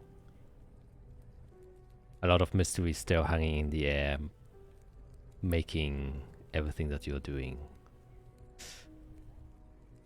more uncertain so long as this goes on. And what the purpose of this all is. And maybe just better to run away. And with those thoughts, you kind of rest in your mind and lay down on your beds. Except Arya, as you go back to your room, as you kind of lay down to rest and do your usual ritual. In a dark corner, you see a very familiar white mask just hanging there. And then stepping out of the shadows is your supervisor.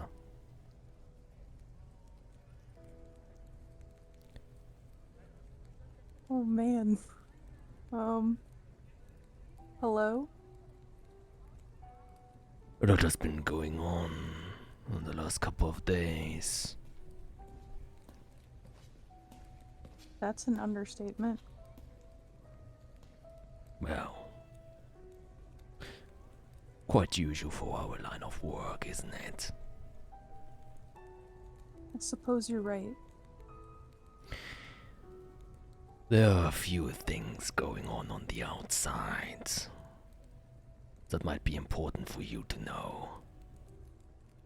As I presume you are aware, is Rigoti Leafina, Cernan Leafina, has come to Sunania.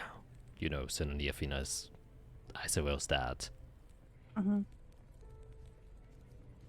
Some things Yes. are going on back home. And I wish to see if you have a bit of information for me to see if anything is connected. At this time, I don't have any information on what's going on back home.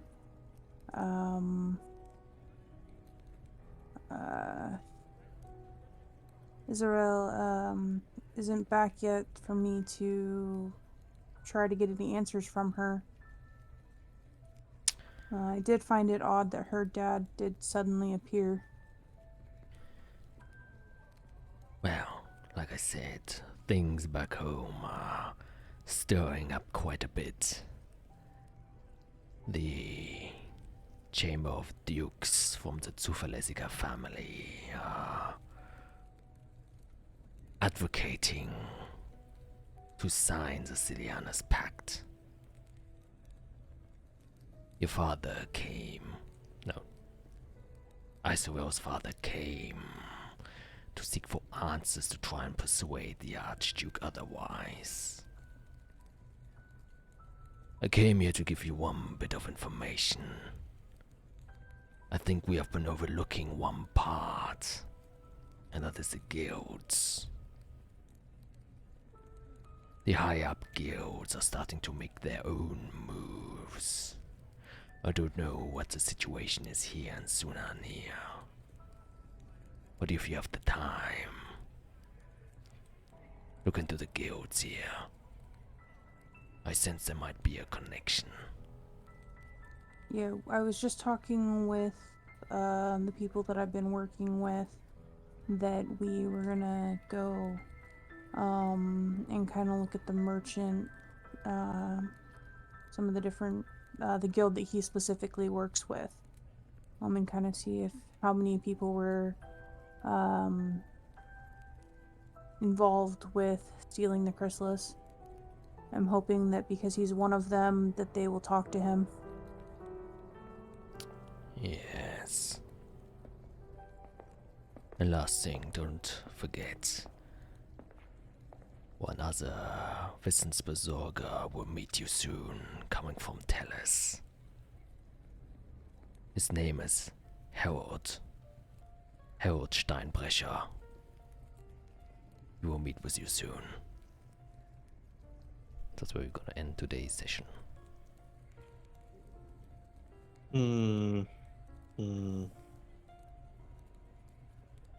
Interesting. I would love to analyze our session, but I must get offline. Okay. Yeah, freaking a lot happened today. Yeah. A freaking shit ton. Yeah, so to let the players digest, we're just gonna have this ending brief. And everyone say goodbye. Bye.